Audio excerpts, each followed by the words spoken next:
got to just update. Sacó Mars? Yeah. Estamos en un link.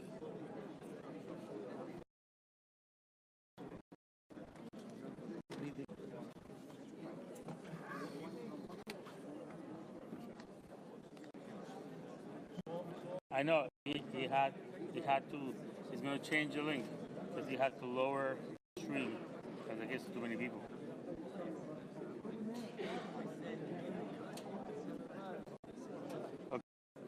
Okay. He's working on it.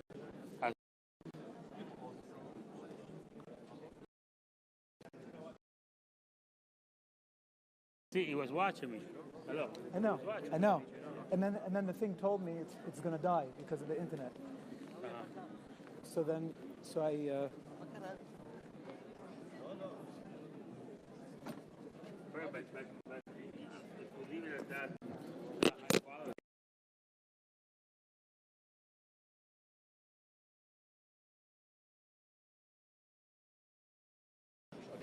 back. Say back. Yeah. You seeing it? Impossible. Impossible.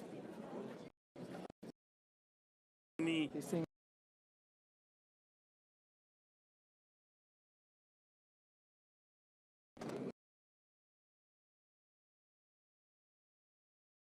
The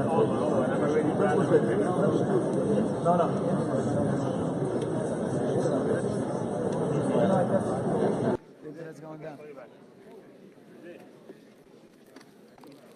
Okay, first let me get the link.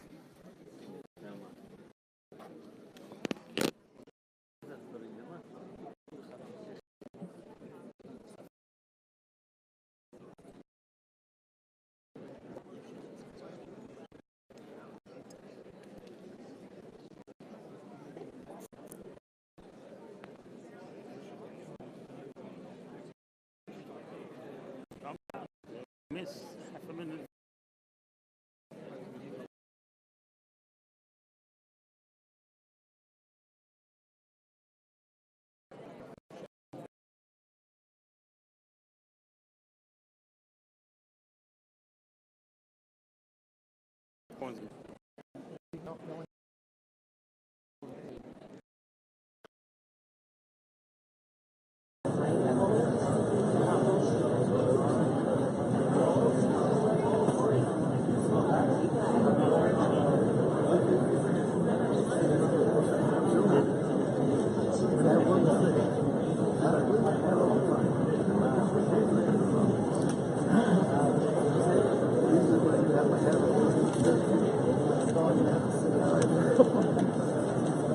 No choice. I can't get the live stream going. Rico, I don't like when things don't work. It's okay. You came in early. Stop. I got it. You're the only one. Okay? And it worked for you.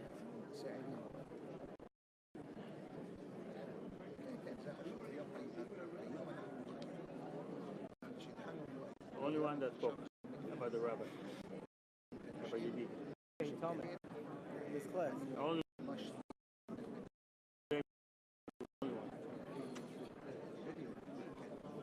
He's okay if I give him a new link? yeah, waiting in the office. The problem is he needs to be ready. Because if it dies again, I'm going to have to give him another new link. And if I switch internet, it's going to also need a new link. So he has to be ready for it. You want to tell him? He's going to kill me. We need somebody to be dedicated.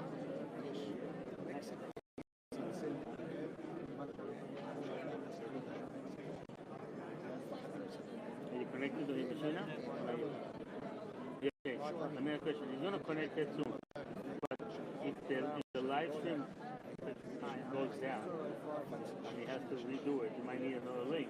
You can't sit over there and do it. Does anybody call Lisa or somebody to? But you know how long you'll be in the office? Okay, very good. As long as you're in the office. Bye. What should I do? Bye.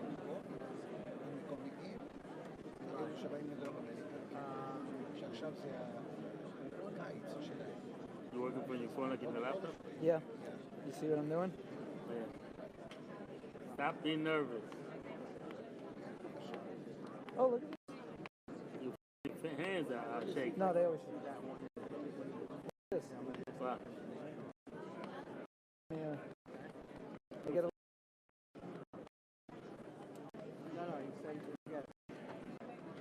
The lower quality? I don't care about the lower quality. As long as it works.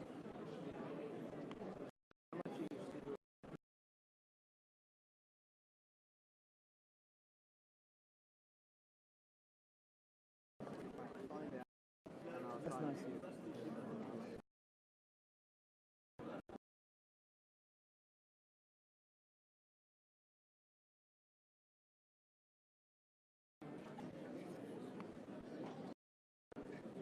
You probably think it's not on because it's 6:08 already and it didn't start. Yeah. Yeah. Well, You can send that. Can you send that a message to them that Yep. has We're doing to be it. done, you can shorten it or something like that. Oh, we're going to blame it on you guys. Yeah. What a gorgeous But they're not picture. showing anything, just the picture. What a gorgeous right? picture. They're just showing the picture or they're showing something else on this? On this? The video. No, They're showing a video. What a picture. Yeah, beautiful picture. Who has that picture? You have it? I have one. I have a copy. I don't know. That one. I don't know who made it originally. That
Send that into Mars?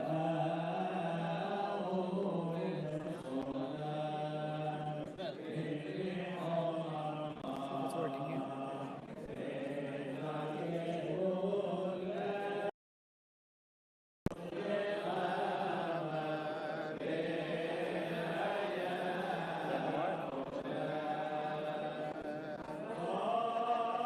Just have to update the website now.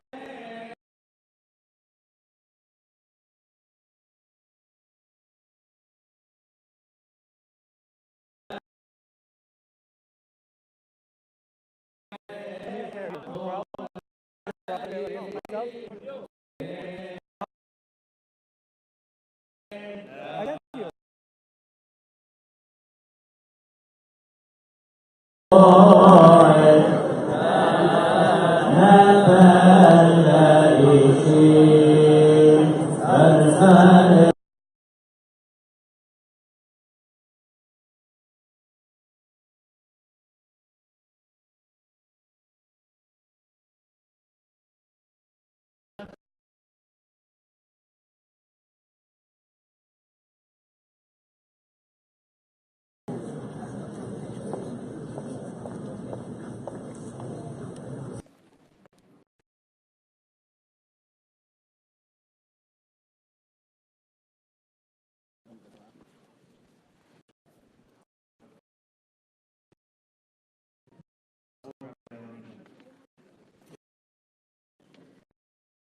Last time I was here, the great Hacham Shaul bin Mazal alav shalom was sitting here to the right.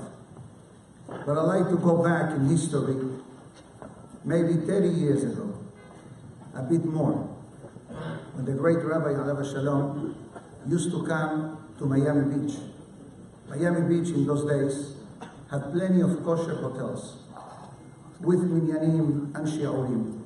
And one of these hotels was called the Saxony Hotel. So as soon as he came to Florida, he would pick up the phone, Hacham Yosef, yes Hacham, send somebody tomorrow, Be'ezat Hashem, 6 o'clock. I said, Hacham, Belineder, I'll be there. He says, Haz v'shalom. Send one of the Ba'alei Batim to pick me up. And very often, a mikveh quick stop was part of the journey between the hotel and the knis. He walks into the knis, 41st Street, till now is there, Baruch Hashem. And as a rabbi, when a Hacham of this stature comes, I get up from my seat. Hacham, Faddal, I'll sit across from you. He says, Haz v'shalom, you the Marade Atra, you the rabbi of the knis, I'll sit in front of you. And I'm sure the Kahal remembers how he walked, the siddur that he used, I think Livorno, from the Mekubalim, with great it'orerut, with great zelizut, with great happiness. And there was barely a time that he came to visit us in 41st Street that we did not have a specific halachic questions, and he always made the time to meet with the people that were lining up to speak to him, to get halachic clarifications. And that went on until many years later, Baruch Hashem, the Knis in Temporary opened up. Before I moved from 41st Street to Temporary, and some of the rabbis here present may remember this day, the great rabbi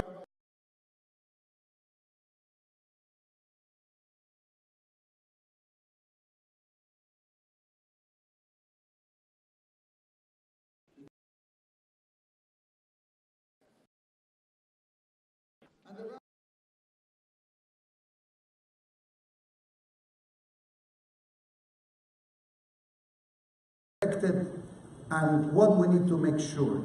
And the rabbi was very clear in two particular areas. He says, number one, besides following halakha and Shulchan Aruch, that's not even a question, but make sure that the knis follows the Aram Sova tradition. Hacham, of course, Baruch Omer Ve'oseh. But even in a stronger fashion, he said to me, make sure that the knis follows the famous takana of the Giyur. Now, to perhaps many people here in the audience may see the signs in the different knisses, but in Florida, we see the takana coming alive week after week, without exaggerations. For the early years in the Safra synagogue, I used to call some of the rabbis here present that they will ask the great Hacham Shaul alav shalom to give halachic rulings in the scenarios that were presented to us. Miami is an Arei Miklat. Miami is not Brooklyn. Miami is not Deal. Miami, it's kibbutz galuyot. We don't know who's coming to the doors of the shul, if the person is Yehudi or not. And every trip that he came to the Safra synagogue, we had a list of she'elot to ask the rabbi of how to deal with the specific situations. You may say, Rabbi, what are you talking so much about Florida? We are here in a Hesper. We are here to give the Hesper on a great rabbi. Rabotai, from far, a person is able to recognize the gadlut of a person. We heard through the Levaya in Israel. We heard through the Levaya in Brooklyn. All the beautiful mitzvot that the great rabbi had. And the rabbi, despite his physical disappearance, he's alive and well. The Gemara in Masechet Ta'anit tells us the famous dialogue between two great Hachamim, and then suddenly comes Rabbi Yochanan and it says, Yaakov Avinu lo met. Yaakov, our father, did not die. And the Gemara says, how can you say such a thing? The Torah tells us how the Egyptian nation mourned Yaakov Avinu, how they embalmed the body of Yaakov Avinu, how Yaakov Avinu was brought to Eretz Israel, to Me'arat HaMachpelah. So comes the Gemara and concludes, finally, after bringing a couple of Pesukim from the Nevi'im, Ma zar'o b'chaim, af hu b'chaim. Like his descendants are alive, the spirit of Yaakov Avinu is alive. And the question is, what are the descendants of the Tzaddikim? Baruch Hashem, in our case, we have great examples, grandchildren, sons, daughters, great-grandchildren, followers in the ways of the Torah. But when we're talking about the greatness of a Hacham of this caliber, each and every one of us, and each and every one that felt and feels his lack of physical presence, we are considered the Zera, because the Zera for the Tzaddikim is not like for regular people. Zera for Tzaddikim represents the legacy, the mitzvot, the ma'asim tovim that the person portrayed in life. His mitzvot, I just wrote a handful of those that I remembered through the years. Number one, mekabel et ha'adam b'simcha. Every time that someone came to get a blessing from him, or just to say a simple shalom aleichem, always with simcha, always with happiness, irradiating a kedusha, a certain level of holiness and purity and godliness. And Avitura wasn't different. Always somebody will take him to the mikveh and will come always to pray nets, which obviously we all know, those who follows nets has a very rigid schedule because it fluctuates days after day. Anava. For him to sit next to me in Miami took a lot of effort. He always wanted to sit in the front row right there. He says, Hacham, we have 2 seats in the main area of the Hachamim. You sit. What about you? Hacham, I walk around. Don't worry. Third point, Zerizut. Zerizut, if you look in the Mesilat Yesharim and other books of Musar, they give us 3 different explanations what Zerizut means. Number 1, Zerizut could be explained as alacrity. Number 2, zeal, perhaps. But the third, and I believe the most appropriate, enthusiastic way of Avodat Hashem. I wish that when I walk like he walked. I wish like when he prayed, I prayed like he prayed. And I'm not talking about how many times a person can shake, but you see the kavanah, the ta'oreru, the concentration, and understanding what the pasuk says, Da lifnei mi ata omer.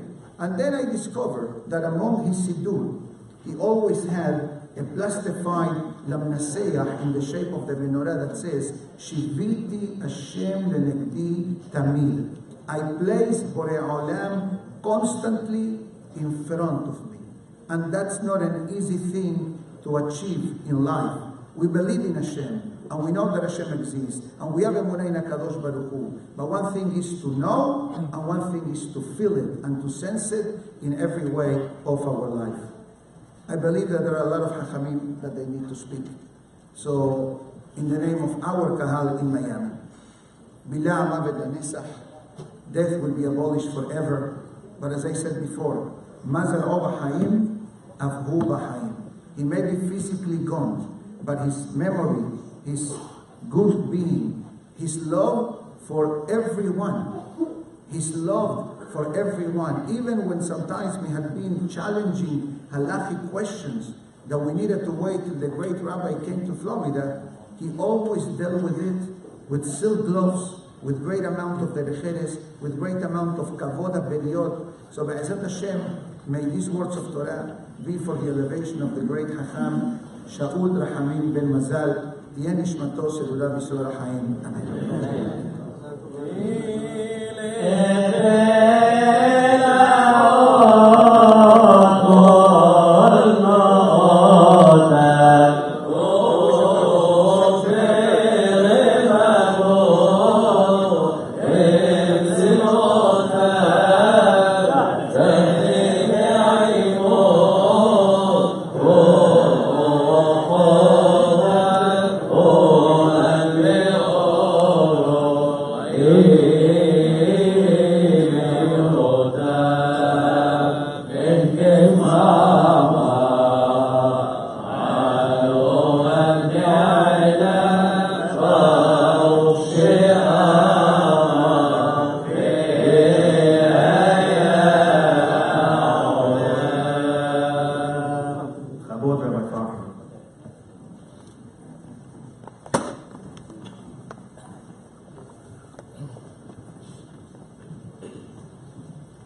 כל הרבנים קהל קדוש. Our rabbis explained that when you go to his faith, there are two reasons for that. One, to give benefit to the person who passed away by mentioning the good ma'alot, good midot, and the second one, to be able to living to hear the good qualities and try to copy it and emulate the niftar. And these are the two merits that we have for both of them. The person who passed away and the people who's living, they can benefit from that as well. The Gemara in Gamot states that during King David, there was a famine for 3 years. They did not eulogize Shaul HaMelech the proper way. And they have to pay heavy price. Not only that, when Miriam and Neviah passed away, our rabbi said they did not make eulogies for her. They did not mourn for her. They said maybe she's too old lady, but nevertheless, the war stopped in the Midbar. And they complained, the beracha will stop when you have tzaddik or person, any person. A lot of time we go Aleinu Lelvayot, unfortunately, and we sit like this in a chair and we say, oh, look, how much they talk, the rabbis, how much. The more that we talk, we bring merit to our life, to our family, to our children, bring beracha. It's like the water came later, and the famine stopped because they did the right thing later on. Shlomo Melech said, Tov lelechet lebet avel, melechet lebet mishte. We all know that, because the person going to Bet Avel will be able to think and to take the life seriously. And who's greater than our rabbi? Chacham Shaul alav shalom.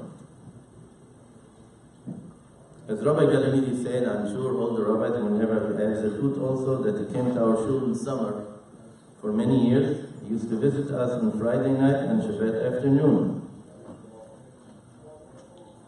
And I didn't feel comfortable sitting next to him, because the way how he sits, the way how he prays, the way he does not, eyes floating around the room. He's always his eyes in the book. People come and say Shabbat Shalom Hacham. They have to wake him up. I'm here. He's busy. He's with the tefillah. He doesn't want to be disturbed.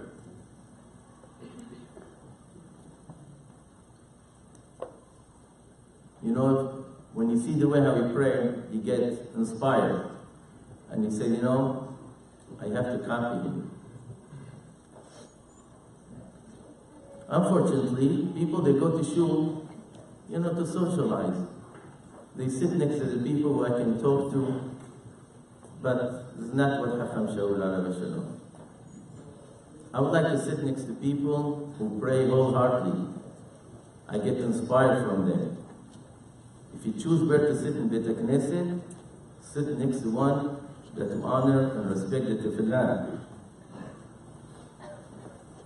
We have expression, we say, Adam holech la'olamo. Ma ze la'olamo? Olam haba? No, olam shelo. Every person, he built his own olam, through his mitzvot, through his ma'asim tovim. Some people, they have one-bedroom apartment in heaven. Some people, they have 3. Some people, they have a swimming pool or tennis court. The more that you do in this olam, we invest up in the shamayim. And the fact that we're sitting here tonight and we have such a gathering showing how much we cherish the Olam HaEmet, because we don't believe in it, we don't go to this thing. We believe that there's life after the death, and person goes to be elevated after he passes away.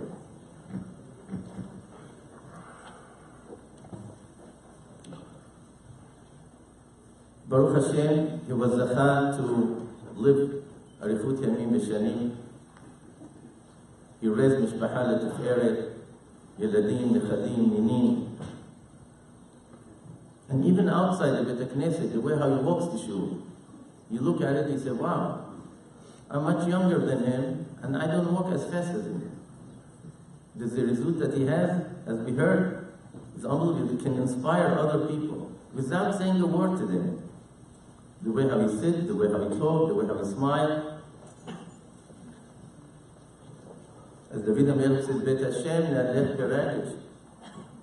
Beragesh, barat, ruach, geshem, and shel. Doesn't matter the weather. You know, sometimes when it's raining outside, I'll take a look, no, how many people is going to show up today? It's affecting the people. The majority is, oh, raining, cloudy, you know.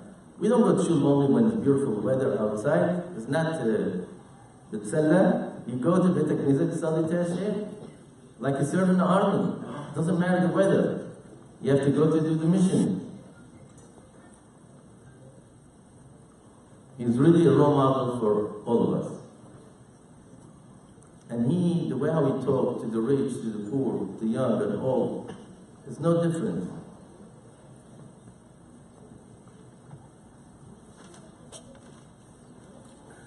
How many weddings, Baruch Hashem, he officiated? How many britot, bar mitzvah, levayot aleinu? 97 years is not a joke, Rabotai. How many tzedakot he gave to the needy families, to the rabbanim here in Eretz Israel, the yeshivot. And a lot of times he did it even privately. He didn't talk too much about it. Really, he fulfilled the pasuk that says, Tamim tiyem Hashem Elokecha.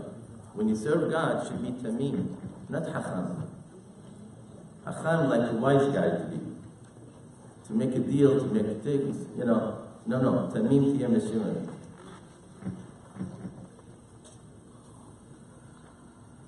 A lot of time we're trying to find reasons how we can go around it, loopholes. No such a thing by him. Mikveh in the morning, the Vatikin. And you know what? Sometimes Vatikin not that early. You know, it could be like 6:30, 7 o'clock. We should all try to have that experience of praying Vatikin. Even if I don't keep it all year long. You should tell your minyan, you know, guys, let's go. It's only 10 minutes different. Let's keep it now for 2 weeks, 3 weeks. Be part of this mitzvah that there is such a thing that Vatikin minyan, even if you don't keep it all year long.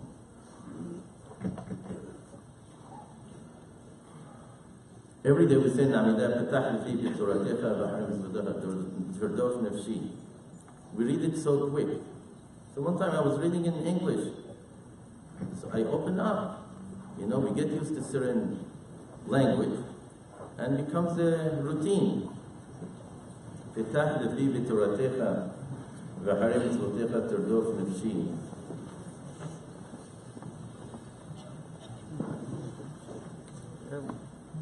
You know, there are people who, Alim Shabeah, he said 3 times a day, Shahrit, Minhan, Arbit. The most popular one, the Minhan. You know why? Because everybody has to pray Minhan, Arbit, so they don't leave the shul. But Shahrit in the morning, Alim Shabeah have the people empty. Arbit, he turned around, I said, Rabotai, please, we need Minyan to say Hazak Baruch to the Hazan. Don't leave it by themselves. Mitzvah is food. Not only that, you know, some shul, even they say song after An Shabbat.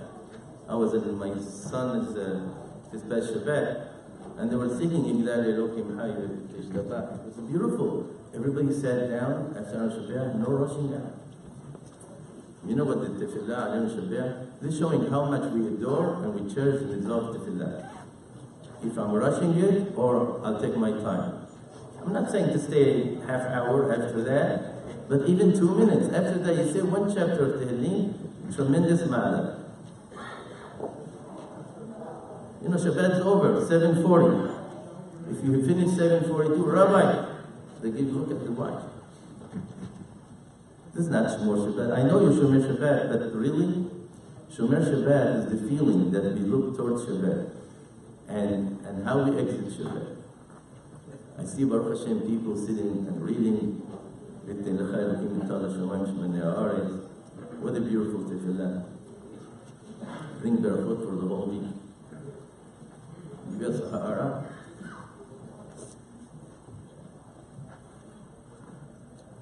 I heard once they he said, on Friday night you make Kiddush on the wine. Very nice. You welcome Shabbat with a glass of wine, happy occasion. But why you make Havdalah on the wine Saturday night? Are you happy that Shabbat's over? You're taking a glass of wine and you're celebrating? What are you celebrating? What we're celebrating Saturday night is Baruch Hashem, I was zocheh to keep Shabbat the right way. I went to shul, I had a class, I learned, I utilized the Shabbat the proper way, and then be able to celebrate. I can raise the Kos Yeshut Esav Shem Hashem Mikra. I'm not happy that Shabbat's over, but I can celebrate and say Baruch Hashem.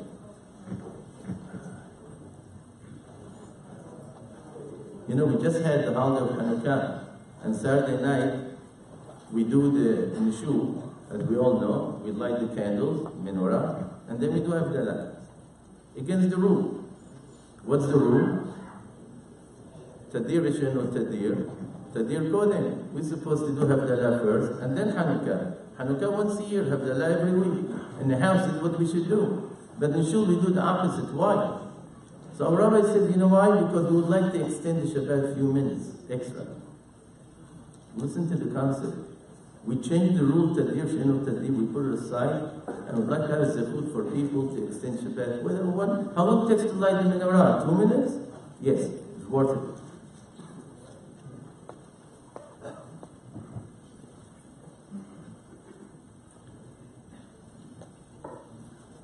Hacham Shaul, Alav Shalom. I don't know what koach he had, but I think the secret that he was able to do all these things because he has the sweetness of the Torah and the love of Torah. If you have that, you don't feel the burden, you don't feel the odd, and you can go through. And we said every day in the morning, Berkot HaShachar, Chacham Ben Zion Abba Shaul Alav Shalom says, Ve'arevna Adonai Eloheinu. Everybody said it. What's Ve'arev? Shia Arevim. The great Torah says Shia Arevim Befini. And we are doing that, and then you have enjoyment. And this is the reason why Hashem chose Am Yisrael. Aboheret Amu Yisrael be'ahava. Because we have love for the Torah, that's Hashem chose us. If we don't have Chamim like that, how are we going to learn? And how are we going to emulate their midot? I'm sure every rabbi has a different point to focus on, but they're all good. They're all good. He followed his father, Hacham Yaakov Katzin, Alav Shalom's footsteps. The story is known in the community here for years. Hacham Yaakov, when not Shomer Shabbat person walked to the room, the Gabbai didn't want to give him Aliyah. He said, the rabbi. He said, yeah, not only give him Aliyah, but he came to do Mishpera for him. And that person became Shomer Shabbat. Hazoni said, if person not Shomer Shabbat, it's because of us. We are Shomer Shabbat, we don't show the radiate, the warmth, and the good feeling to the people, secular Jews who walk to the room. If you have somebody who came to the shul, the first time on Shabbat, and you hear I'm complaining, how are you expecting him is going to be to love Shabbat? We as religious Jews, we have to show the beauty of Shabbat to the people, secular Jews who walk in. Just last week, before I went to Florida, I went to Park Avenue, and I saw a fellow in the hallway. He liked to study. I said, beautiful, nice to see you. How's your father doing? He said, he's not here, he's in Florida. I said, very nice, give me his number, I'll call him. I'll invite him to come to study. He says, Rabbi, he doesn't know how to pray. I said, so what? Fine, he can come sit next to me. I stand up, he'll stand up. They answer amen, I'll answer amen. We did it a few times until the person gets used to the routine. But he said, Rabbi, he's not Shomer Shabbat. The son telling me that his father not Shomer Shabbat, therefore I shouldn't make the call. I said to myself, I don't want to tell him. I said, I balik. Instead, tell me, Rabbi, Adarba, I'm happy. Call him, bring him to shul. They don't know. Rabbi, this is what our community developed because of this approach. And Marhum Alav Shalom, Hacham Shaul, he was able to work with all different people, different walk of life from the community, rabbis, and get them together. This is what Hashem wants us to be united. And his Zechut Amir, he did a lot for that. And I remember a few years ago that the rabbis got together and we had a few meetings and it was beautiful. I hope one day, Bezrat Hashem, we should continue with that.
Israel began with the imperative of Lech Lecha.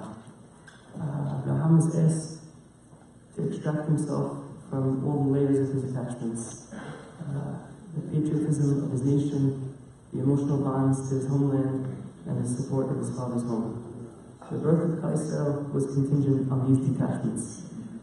We see that what Hashem wants from us as Jews, more fundamentally than anything else, is our identity. Abraham Avinu found his calling in kindness and outreach, bringing thousands of people to recognize Hashem's creation and supervision of the world. Shlomo HaMelech says in Kohelet, Asa Elohim et Adam yashar behimmat b'shuch hashbonot rabim. God created man with a sincere heart, but man corrupted himself in the service of his own desires. Abraham understood this conflicting desire in people, given the fact that he was so socially engaged and was able to bring people to relate to God in their unique way. If Abraham Avinu was a man of the people, we get a very different sense of Yitzchak Avinu. As a young man, Yitzchak was bound up to be sacrificed to Hashem. At the last minute, with the heavens peeled back and the angels looking on with gripping emotion, Abraham is called off. But not before a few tears escape the moving eyes of the angels, landing and dimming the eyes of Yitzchak. Chazak ho Yitzchak in Olat Mimah. And from the Torah's definitions of Yitzchak, we conjure up the image of Satan.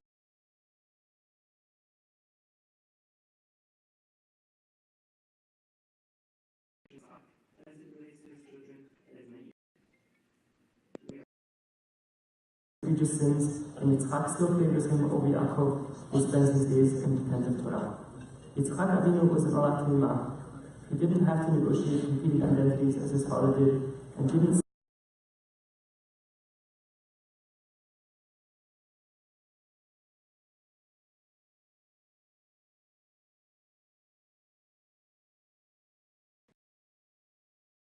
That is critical of Yaakov later on when he withholds his daughter Dinah from Esav, as she had the power to reform him. Abraham established Klal Yisrael by distinguishing his identity from the local culture, and Chacham Yaakov founded our community by distinguishing us as Syrian American Jews and not American Jews.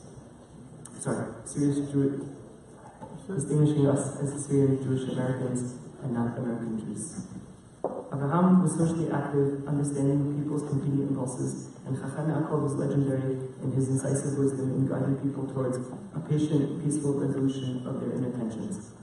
Chacham Shaul, Zecher Tzadik Kadosh Livracha, like Yitzchak, was Me'olat Mimah, and willfully naive.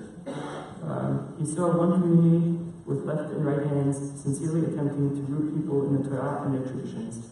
And he saw in all his grandchildren and great-grandchildren, whether they were pure like him or conflicted like Esau, positive qualities and the possibility of improving. In the remaining time I have, I would like to work through some impressions that I had of Hacham Shaul as a grandchild, and to suggest some takeaways for myself, some practical takeaways for myself. The reason they explain why the moon orbits the Earth is that the Earth's mass is large enough to exert a gravitational pull over the moon and to keep it moving at a constant distance. If the Earth shrunk, it would cease to exercise that pull and the moon would gyrate out of orbit. Papa was the center of gravity of our family and exerted a gravitational pull on every member, each like a planet orbiting at their respective distance. We owe an enormous appreciation to my parents and to all my aunts and uncles who recognized Papa as our center and revolved all our lives around him. The takeaway would be to place our parents at the center of your and your children's, mine and my children's lives. Papa treated us to a magical childhood. Mundane life was circumscribed by the dimensions of space and time, but Papa liberated us and added his idealistic spirit of excitement to all of our experiences with him. In Papa and Nanny's house, in between the living and dining room, there are two wooden shutter doors. On Simchat Torah, after the meal, Papa and Nanny would sit with their backs facing those doors, and the entire family would gather around them in a circle of sorts.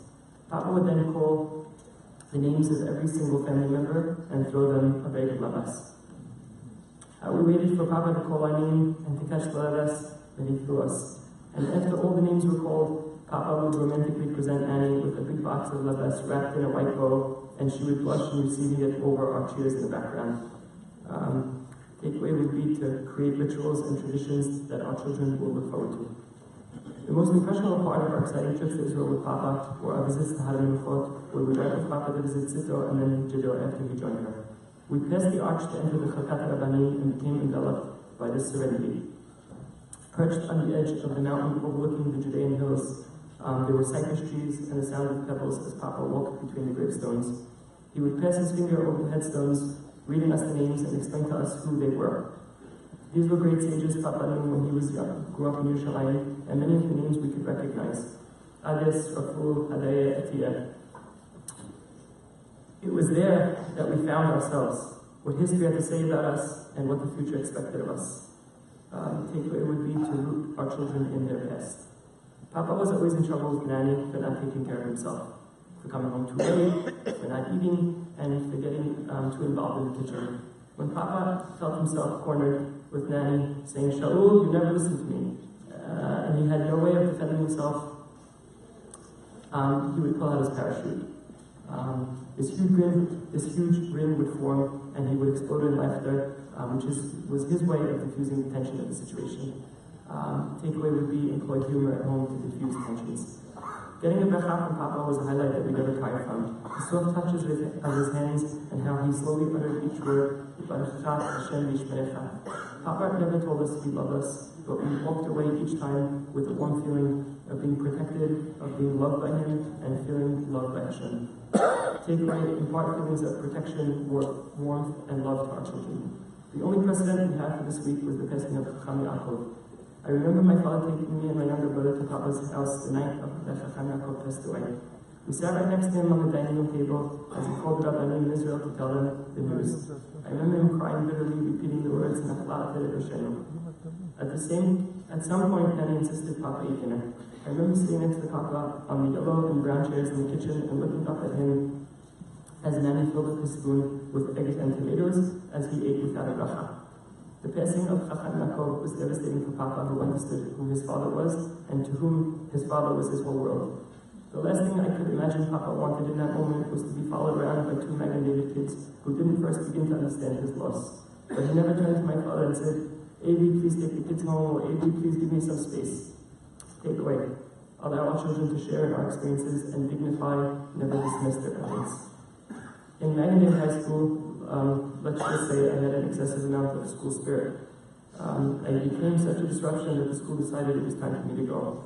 And so, I don't remember if it was the principal or one of the board members called the chief rabbi to let him know that his grandson was going to be expelled. I was told that he remained silent on the phone and he didn't respond. I say I was told because he never mentioned that experience to me, despite I'm sure being so embarrassed by it. In fact, I don't think he ever told my father either. Is that true? No, he didn't. I found out that the episode of Hacham, who as always stepped in and rescued me. Takeaway. I think this is an important one. Hold back from sharing with our children our negative impressions of them. Let them carry on with the confidence that we think positively of them. Chazal say that the second pasuk in the Torah alludes to our four galuyot, our four exiles. Chazal say is Yavan. The simple dichotomy is to understand the choshech of Yavan against the light of the Torah, which seems shocking to us as we call the flowering of Western thought the enlightenment. Maybe we can understand the dichotomy a bit better if we use the terms opaque versus transparent. The Enlightenment promoted the notion of empiricism, which respects anything we can measure and examine, and dismisses anything we cannot. When scientists see a rock, they see an opaque creation, something that has a weight, a carbon date, and a molecular structure. In everything, in fruits, vegetables, animals, and space shuttle launches that Papa had asked us to put for him on television, Papa saw a beautifully rich, transparent object that led him to recognize Hacham. On the morning of my college graduation, my father mentioned to Papa that he would have to leave learning a little early to be on time. When the time came, my father walked out the house and was descending the stairs, only to hear the door locking behind him. He asked Papa, "Where are you going?" He said, "I'm coming with you." And so just as he did with all my elementary school plays, he came and listened to the entire affair.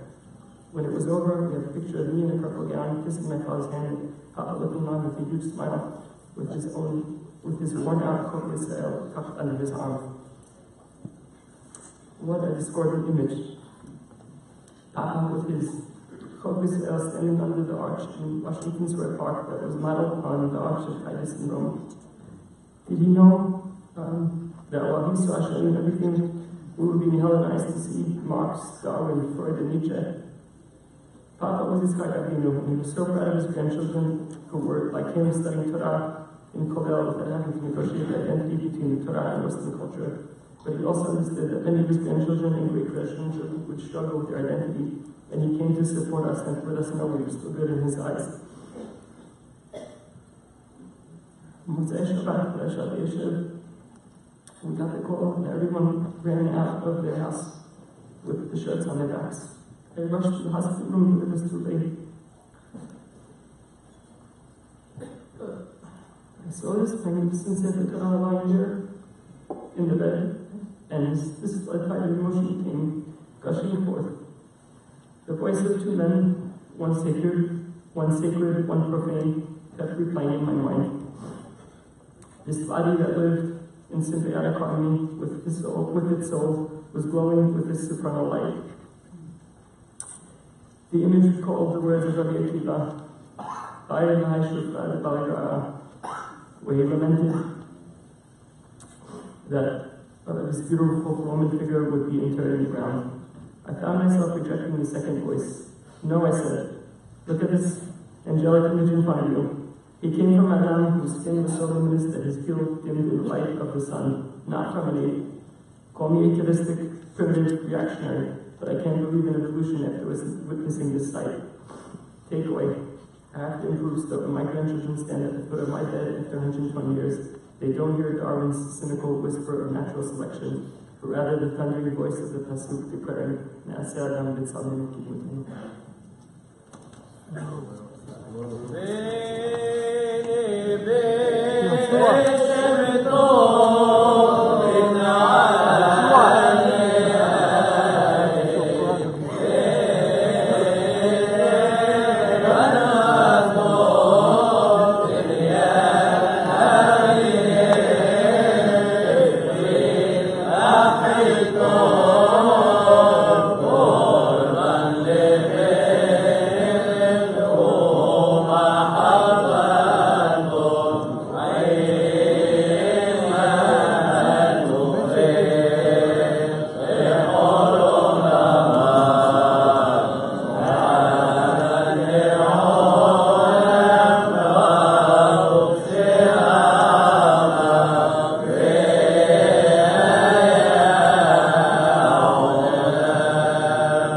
כבוד בעירייה ובעבודה.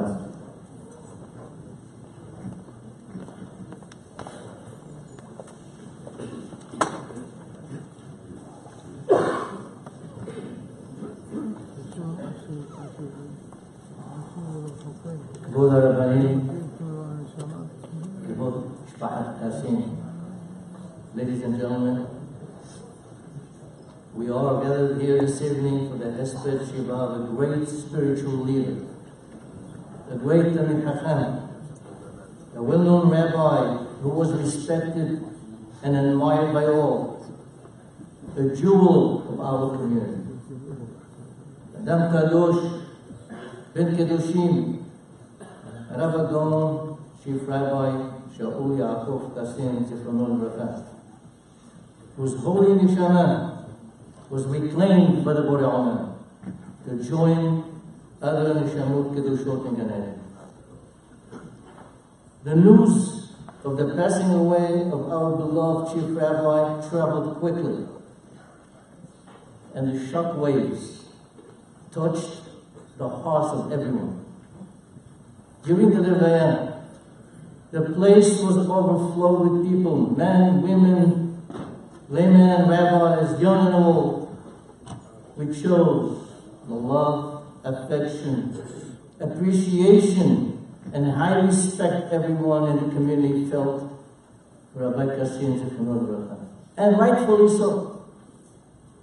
Our community is much indebted to the Chief Rabbi who has worked tirelessly, selflessly, with great devotion for several decades to teach, give guidance and counsel, provide shalom between people and between couples, and help develop one of the most successful Sephardic communities in the world. The first pasuk in Parashat Vayetze, it says, Vayetze Yaakov miBe'er Sheva vayelech Harana. Yaakov Avinu went out of Be'er Sheva and he went to Haran. Now we know where he was. He wasn't Be'er Sheva. He didn't have to say that he left Be'er Sheva. Rashi asked the question. Why does he have to say that he left Be'er Sheva? We know that. No, it says the Torah wants to emphasize something.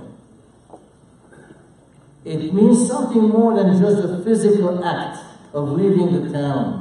Rashi explains, when a tzaddik is in town, hu hoda, hu ziva, hu hadara. The tzaddik is its magnificence, its splendor, its glory. When the tzaddik leaves town, then the magnificence, the splendor, the glory have gone away. To our sorrow and grief, this community has been widowed by this great loss, and its magnificence, its splendor and glory will be affected.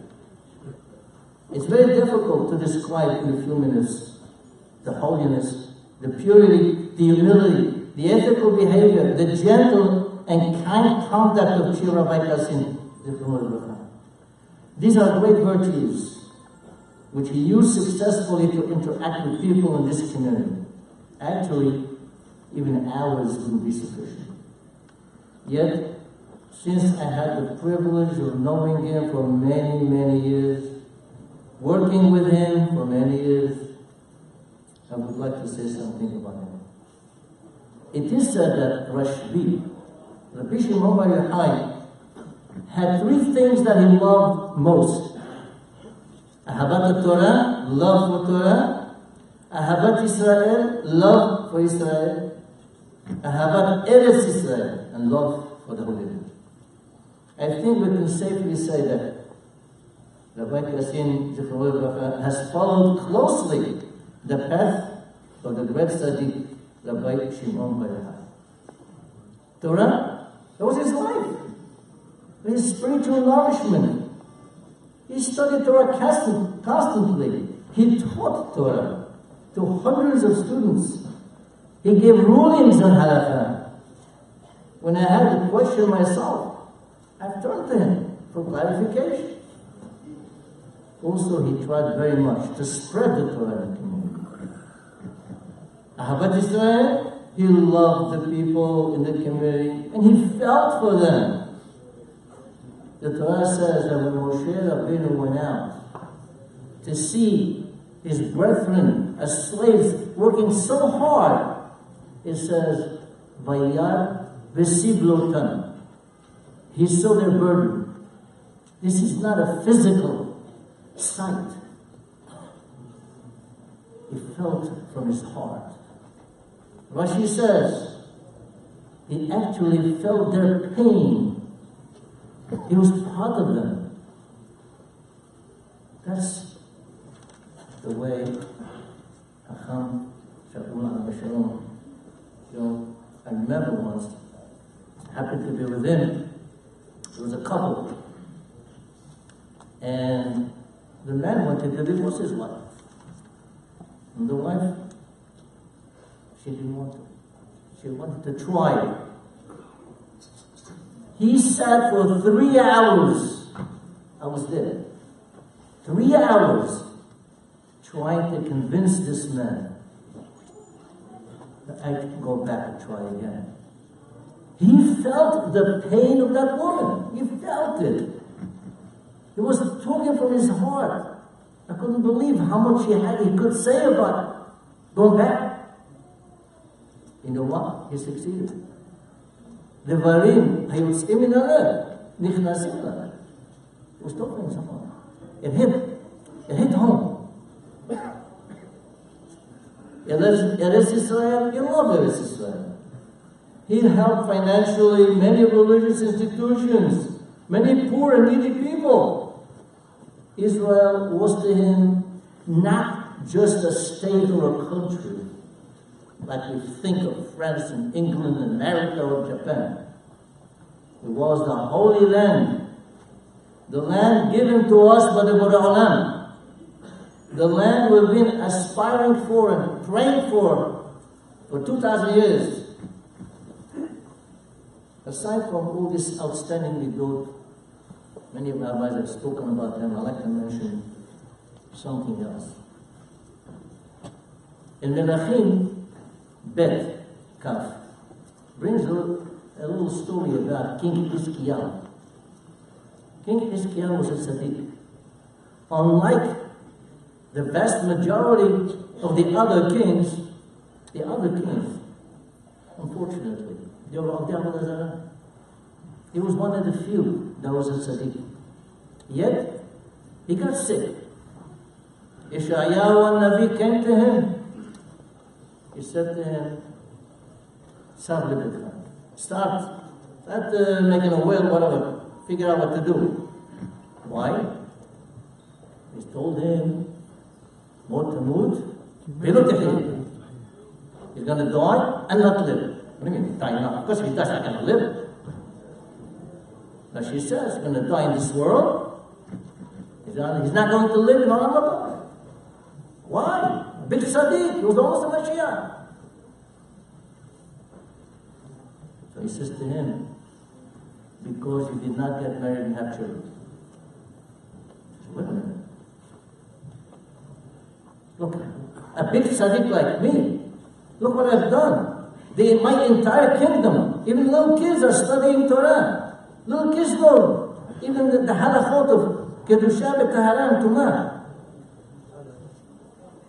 That's it. I said, you know what? Go. He goes, turns to the wall, and he really prays intently, with great kavanah. Kadosh Baruch Hu listened, and he said to him, another 15 years. You live another 15 years. So he got married, had children. And the reason why he didn't want to get married, he saw B'ruach HaKodesh that his children are going to be Rishayim. Rishayim told him, hey, wait a minute. That's not your business. That's the business of Hashem. You have a mitzvah. You have a mitzvah, you have to do it, no matter what. But Hashem answered him. And he was right. King Menashe, his son, was a big Rasha. He was right. But the question is, what is the idea behind this. A man didn't get married, he deserved to die. How can we explain that? Here's what it is. We are Avadim to HaKadosh Baruch Hu. We serve Hashem. Take an Eved, a slave, it's an Eved, servant. You tell him, I'm going to give you 100 instructions, you got to do all of them. The Eved turns to his master and says, excuse me, I'm going to do 99, but one of them I'm not going to do. Is that a true Eved? Not true Eved. If a person doesn't have children because he just couldn't, fine. But he b'shita, he didn't do it. He didn't do it. We have 613 mitzvot. He accepted 612 and one he didn't. That doesn't make him a true Eved. A true Eved. The title Eved is not something simple. Moshe Rabbeinu, it says, Zichro Torat Moshe Abdi. Moshe Rabbeinu was Eved Hashem. Eved Hashem is a man who serves Hashem truly with all his heart. That is one thing about Hacham Shaul. His heart was pure. It was pure. You know, just, a week ago, I saw a very short video. I watched a very short video about Hacham Kassim lighting the menorah, Hanukkah. Just the way he said the beracha, the kavanah that he had, the concentration that he had. That's only a little thing. I was impressed. Very much impressed. When you read the tefillah, how he prays with such his heart is completely involved in it. This is a true Eved. A true Eved Hashem. Let me end with a little short true story. In beginning of World War II, that was 1939, there was a couple of hundred Talmidim of the Mir Yeshiva back in Lithuania, and somehow they did something and they were able to go to Shanghai. There they stayed. They need to go somewhere else. Many of you who are probably elderly enough will remember Rabbi Abraham Kavanuvich Shaul, who was the Rosh Yeshiva and the president of the Mir Yeshiva here at New R, Rosh Banquet. He wanted to get here, get visas and passports. So he had an appointment to see some members of Congress in Washington, D.C. at 2 o'clock in the afternoon. The night before, he stayed by a host, a rabbi, and he told him, okay, tomorrow morning I want to take the 9 o'clock train. We talk about 40 miles. He was in Baltimore to Washington, 40 miles. Not much. But that particular night was a snowstorm, and the snow built up like a foot of snow. So he went to sleep. 4 o'clock in the morning, he gets up. Puts on his clothes on, he starts walking. So the host goes, "Wait, come on, what are you doing now? What are you walking? 4 o'clock in the morning, the train is 9 o'clock. I'm not sure, maybe I have to get a taxi, so I'm going to go." He walks. Goes to the train. Okay. He makes it. Of course, as we know, eventually he did. He was successful in bringing in those people.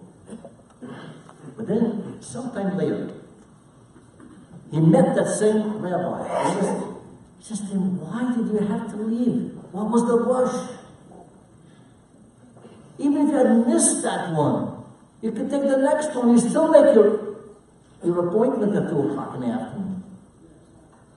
He said to him, "Let me tell you. The Torah tells us, the Midrash says that, imagine Noah in a Tirah. Noah So many animals. So many animals in the Tiva, right? And he had to cater to all of them. Give them food, everything, water, whatever. One time he was late for a lion. One time he was late. And what happened? The lion hit him. It was like a punishment for being late. I said, how come? How come? He said, let me tell you why. Because that was the last lion. If that lion had died, the whole species of lions will go. Let me tell you, he says, these people that I brought in, they were abrechim, 35 and 40, 45 years old. All their life they were only learning. It was not something that we see nowadays. These people were erudite scholars. They were knowledgeable. Shas, Poskim, Rishonim, Mahronim, everything. These people were great people. He said, they were the last of their kind. I could not just take a chance. Rabotai,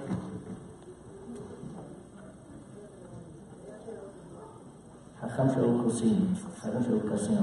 the last of his kind. Was somebody that Habal the Abdin Belon Ishtakhin.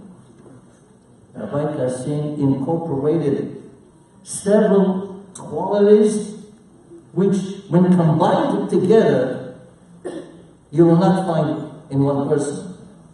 Humility, scholarship, Yirat Shamayim, readiness to sacrifice time and effort for the public or the individual. Such great Talmidim, such great Talmidei Chachamim, distinguished both in their scholarship and character, are indeed quite difficult to replace. That is why he's passing away. He's leaving a void not only within the hearts and minds of the family, but within the hearts and minds of the entire community. Now that Rabbi Kassim is in Olam Hayed, one way to honor him, pay tribute to him, is to continue his legacy. Keep his legacy alive. Learn from his midot, humility, kindness, inclination to help others.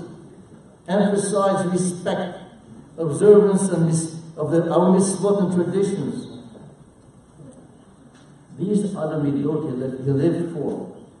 And these are the midot his offspring and all of us should follow. May Hashem bless his family, and may he be a Meris Yosher, Wezabani Shitibadeh Lechayim, Iske Lechayim Tovim Arukim, and may they see no more sadness, no more sorrow and grief, only pleasant and happy occasions. Tosifu Lidava or Sasson Simhat, Sibu because they cast your own mana. Ye Nashos Rabshahim, Amen. Shalom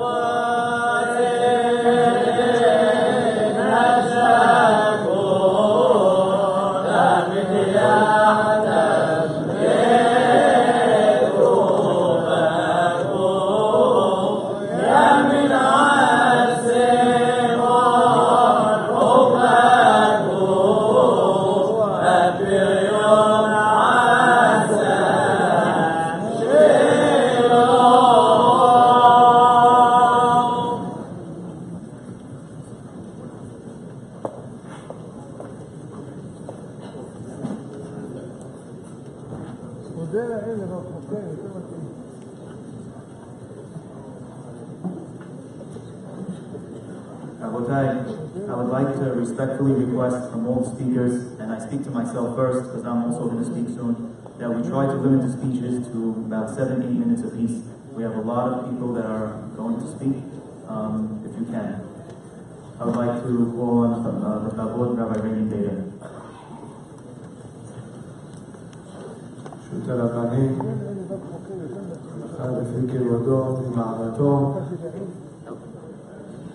Due respect to the family that I know and love so well.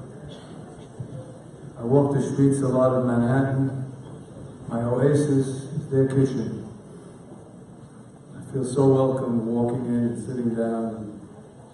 They can be busy. It's an amazing midah they got from their father.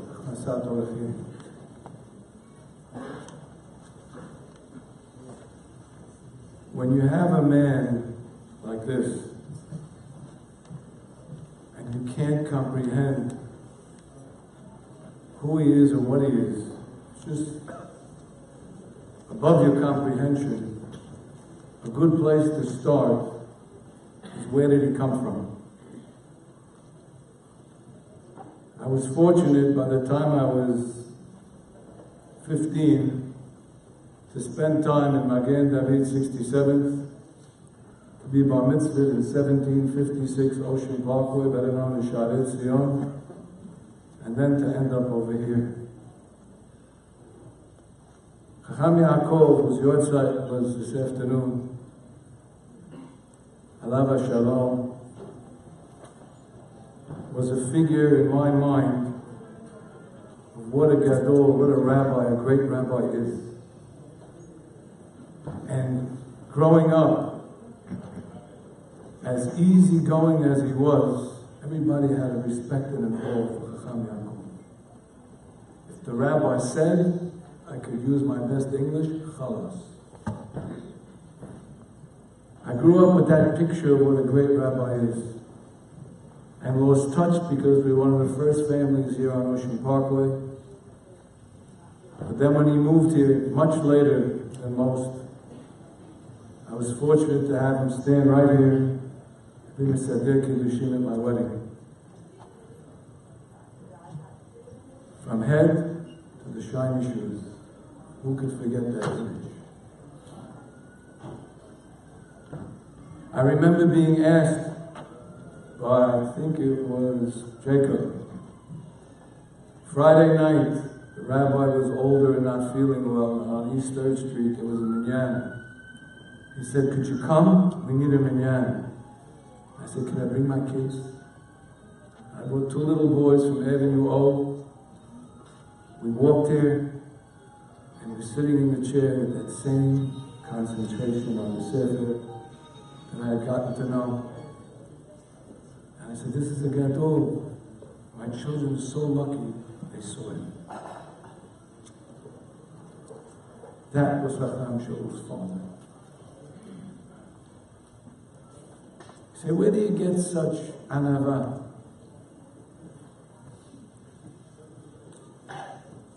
I remember praying, I believe it was the 8 o'clock minyan, later in life, that was his minyan up in the Midrash. And I had something bothering me, and when the minyan ended, and everybody left to go to their business, I took a sefer off the shelf and started to look into the problem. The only 2 in the knees were Hacham Yaakov and myself. I was taken aback. The man that I looked at in such awe for so many years was walking around, taking the sidurim off the chairs and putting them back on the shelf. I said, Chacham, let me help you. He says, it's my mitzvah. It's not nice to leave sidurim on chairs. The chief rabbi at that time, 50 years already. Can't leave sefer. If it has to be done, he's going to do it. There's a man in this community who has a beautiful family that is Shomer Torah Mitzvot. I won't want to identify him, so I can say there's somewhere between the Knis and Hacham Yaakov's house on East 3rd. He told me personally, I love that rabbi. I said, why? He said, I'm a retailer. I came out of my house every Shabbat morning, and I tried to time it so the Chacham would not see me get into my car to go to work. And one week I must have been off, because I had the door open with my hand on the door, and there he was. And he saw me, I am sure. And he immediately looked away. And he walked on the other side of the street. And he didn't say hello, just so I wouldn't know that he did see me. My family and my children are in Knis all the time now. I have children learning that are my grandchildren. Because Hacham Yaakov knew how to bring me close. Hacham Shaul, we could say, was Bidmut Aviv. Nobody was too small, and nobody was too big.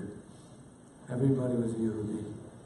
And Havat Yisrael is a midah we have to spread, we have to make it contagious. We have to stop the infighting. He looked at everybody as Yehudi. I remember that growing up, I didn't know him so well. I was not close to him. His daughter was in my class, but that was a long time ago. Again, David is great. One time there was a wedding, second wedding, two divorced people getting together. MashaAllah, Baruch Hashem, very happy. It's more than 10 years ago. And it was in a house. The Chacham did not like to drive himself. When the wedding was over, we were standing together, and I said, I don't see anybody who's taking you home. So now I'll call somebody. I said, Chacham, let me take you. She sat in the back, not the front. And we started talking. And a community issue came up. I said, Chacham, we doing something about this? He says, what do you think? I said, me? He said, yeah, what do you think? I said, I think you should get a few rabbis together and discuss it and see how they handle it. This is a future of the community depending on this. He said, okay, so make a meeting. I said, me? He said, yeah, make a meeting. I said, who should I invite? He says, invite rabbis. Little did I know, as I thought about making a list of who to invite, I got an email within 24 hours inviting me to the meeting. And when I showed up, there were 60 rabbis in the room, downstairs. Ruth remembers. Ones who were there, remember. Parky was there. We were there. We didn't know what we were going to do. But he brought us together because he asked us to come. And we respected him. And we understood that his motive was the good of the Kehillah. It wasn't personal. Never. And from that meeting, I spent many hours with the rabbi. And I thought I'd really get close and get to know him better, because a lot of the time spent together was not in the public eye, it was not in the shul, he wouldn't talk in shul anyhow. I had to go to the house, where I was graciously greeted, Shetichye, by the Rabbanit. And after a few words of greeting, the rabbi at his table in that famous seat would get straight to the point. No small talk. When you say he didn't speak, Sihat Chulim B'Chaya, I don't know if he did. Hello, how are you? Next. What are we doing? What's the plan? And all of you who know he was quiet should know that he was not speaking, but he was doing something very important. He was listening. He loved to get opinions. He would take from this, and take from that. He learned from the big and he learned from the small. And that's probably why we call him Chacham Shaul, not Rabbi Kassim. Because Ezu Chacham Alomed Mikol Adam. And he learned from everybody. And he made a decision on the spot. Once he heard the opinions, he knew what to do. It was quick, it was clear, and it was done. I'm not going to take a lot of time, but I want you to know that it says that the amount of words a person has is determined in Shamayim before you're born. And if somebody uses up those words, there's no more words. If you want to know how to live to 97, watch your words. Treat them like money. Treat them like diamonds. You want to invest them, you don't want to waste them. You want to use them, you don't want to abuse them. It's a lesson that's so important in the days of gossip, of verbal abuse and bullying, in the day of haki balash and frivolity. We have a man who taught us the value of Milah. One word.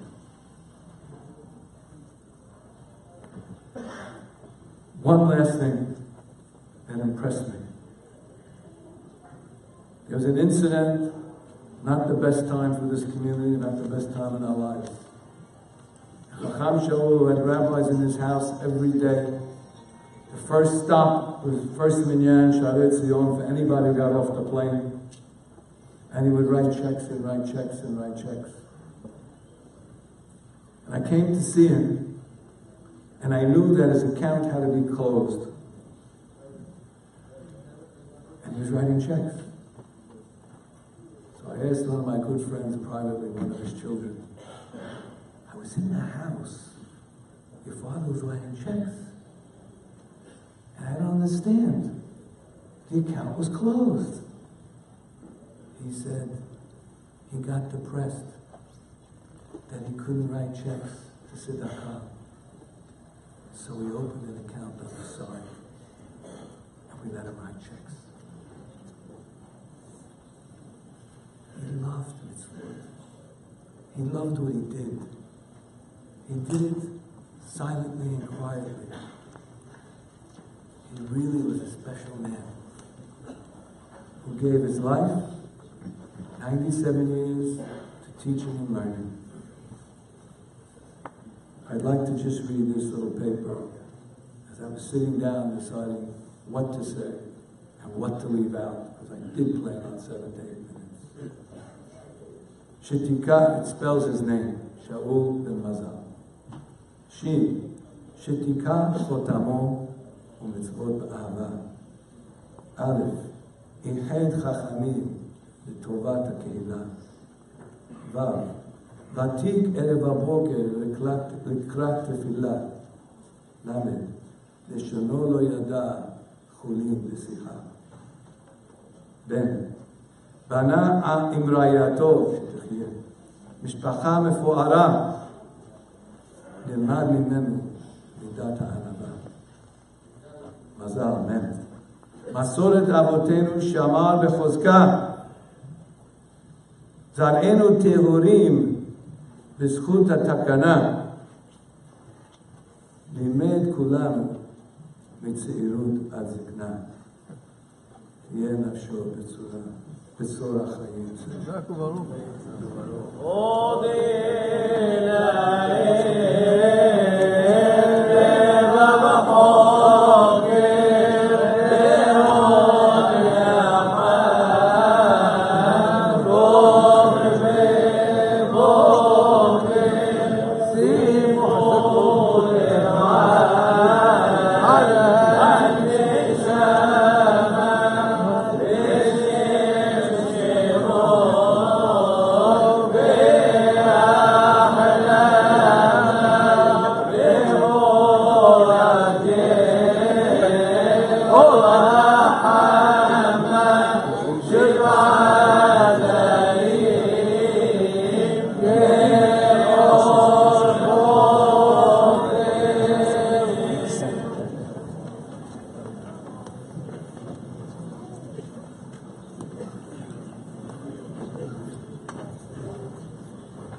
The rabbis, my parents, Nanny, and my uncles. In truth, I should not be standing before you, here before you today. I am simply not worthy to speak about my grandfather. Although I am relatively young, I have met a lot of people in my life, but no one, and I repeat, no one, compares to Hacham Shaul. There was something so special and kadosh about him, unlike any other human being on this planet.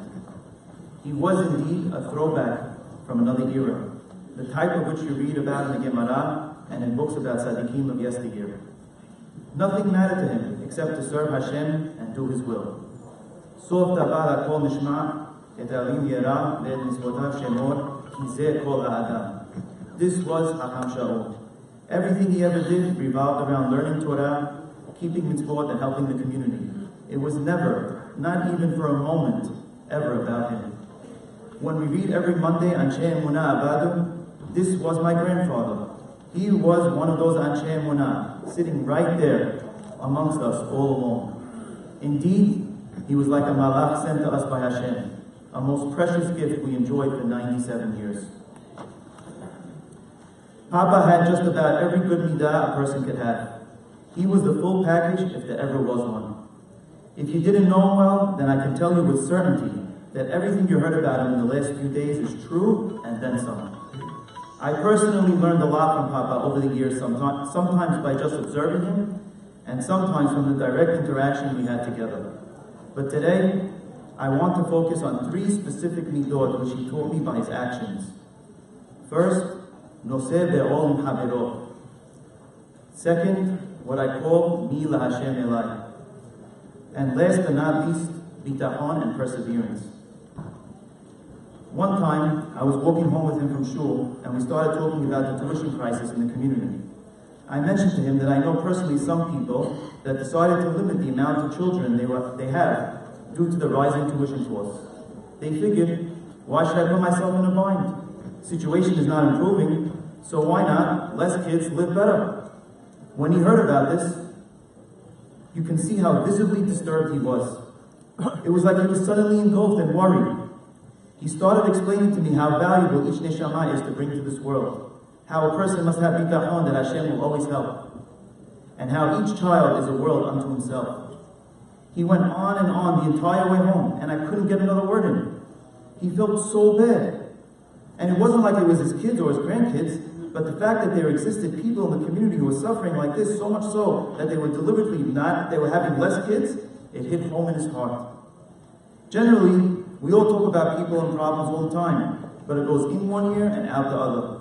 And we just move on with our lives. It barely affects us. But not Papa. It hit straight to his heart. He was Noseh be'ol m'havero. He cared about and actually internalized other people's pain. A few years ago, one of the younger rabbis in the shul called me and said that there was a man praying in our shul on a daily basis that we all thought was single, but actually he ran away from his wife and kids in Israel and was refusing to give her a get for quite a few years. He asked me if I could please arrange a meeting with Hacham Shaul and the lady's family members living here in Brooklyn, as maybe he can help us pressure the man to give the get.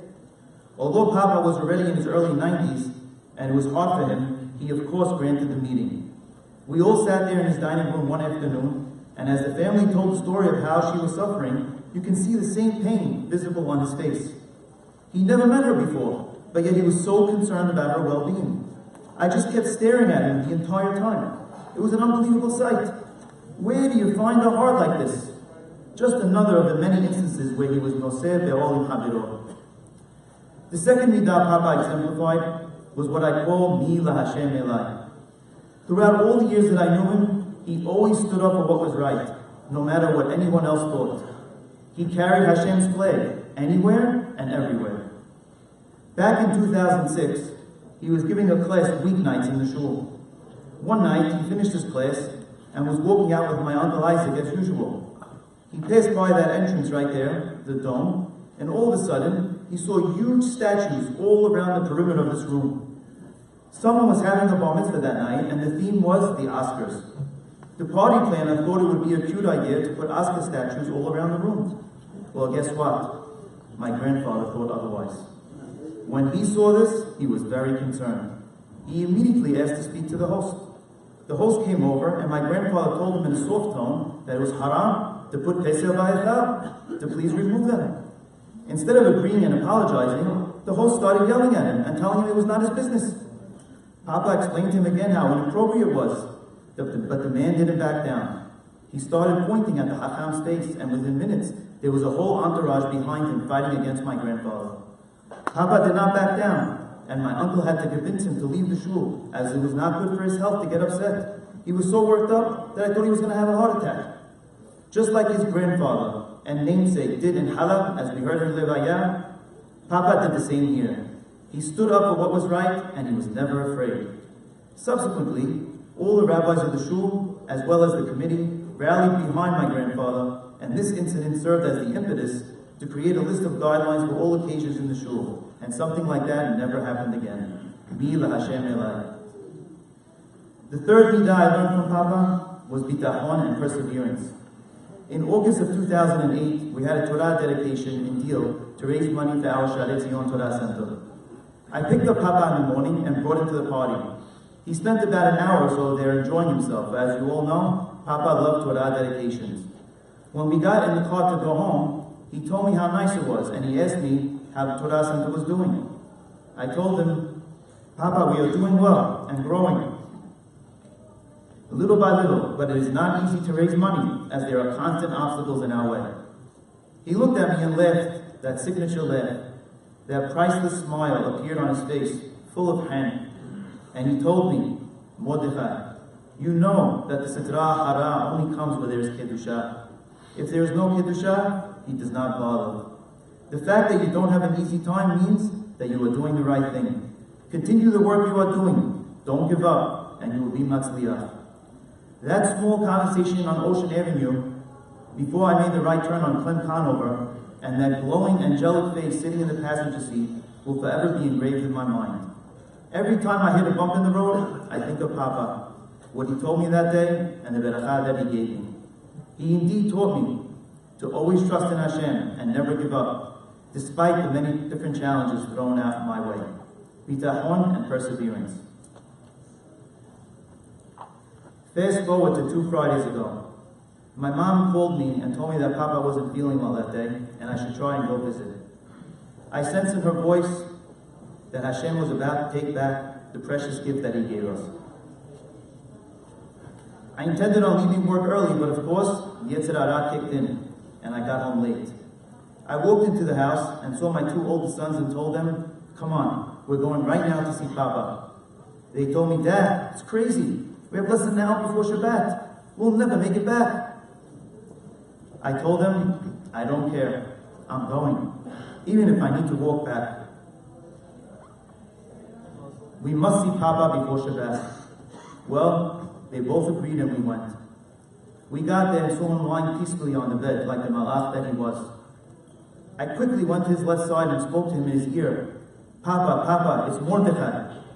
He opened his eyes for a second and closed them. I then went to the other side of the bed, and Luther told Papa, give a berachah to Mark. And then, with Luther's help, he lifted up his hand on my head and said for one last time, Mordechai ben Mazah. He then did the same to my 2 sons.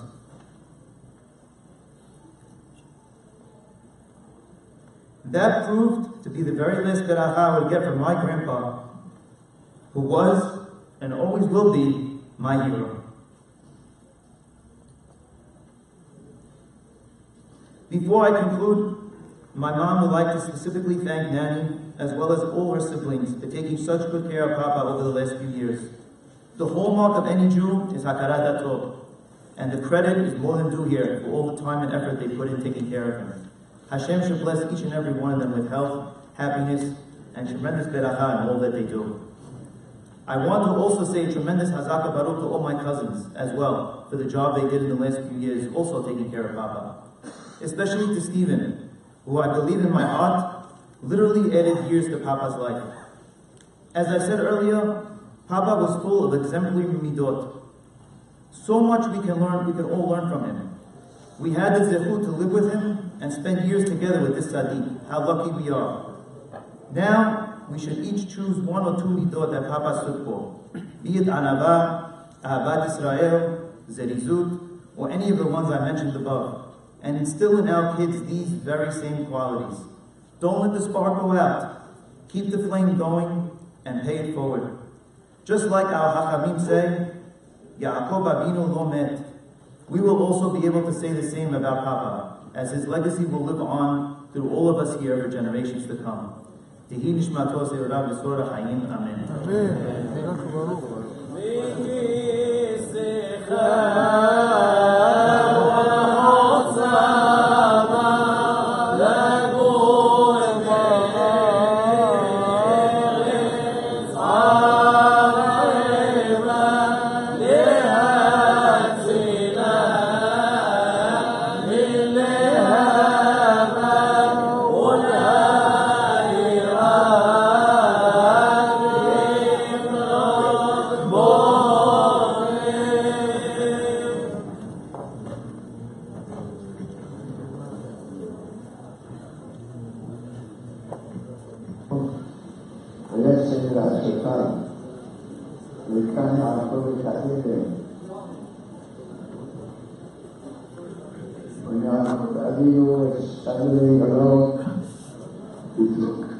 He took 12 stones in order to sleep upon them at night.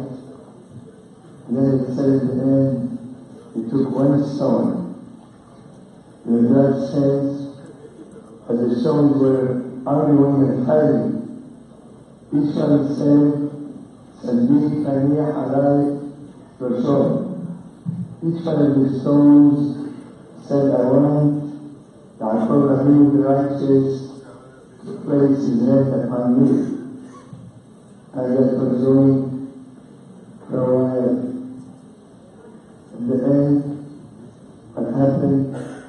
The 12 stones joined together, and when Yaakov Avinu got up, he said that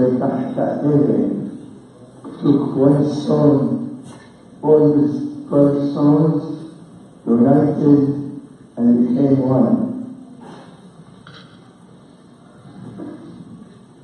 When I was in Israel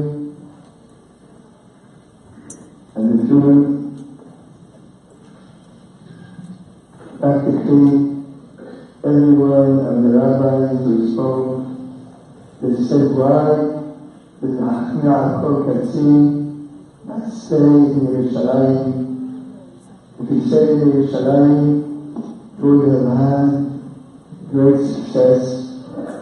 One of the great rabbis who is not alive now, Rabbi Yusaki, said to them, if Rabbi Yaakov Katsi was here, I would love to him benefited to see him and to learn from him. And that was one of the great Mekubalim in Eretz Yisrael. And they kept repeating and repeating why they did not say Yerushalayim. But they answered their own question. They said,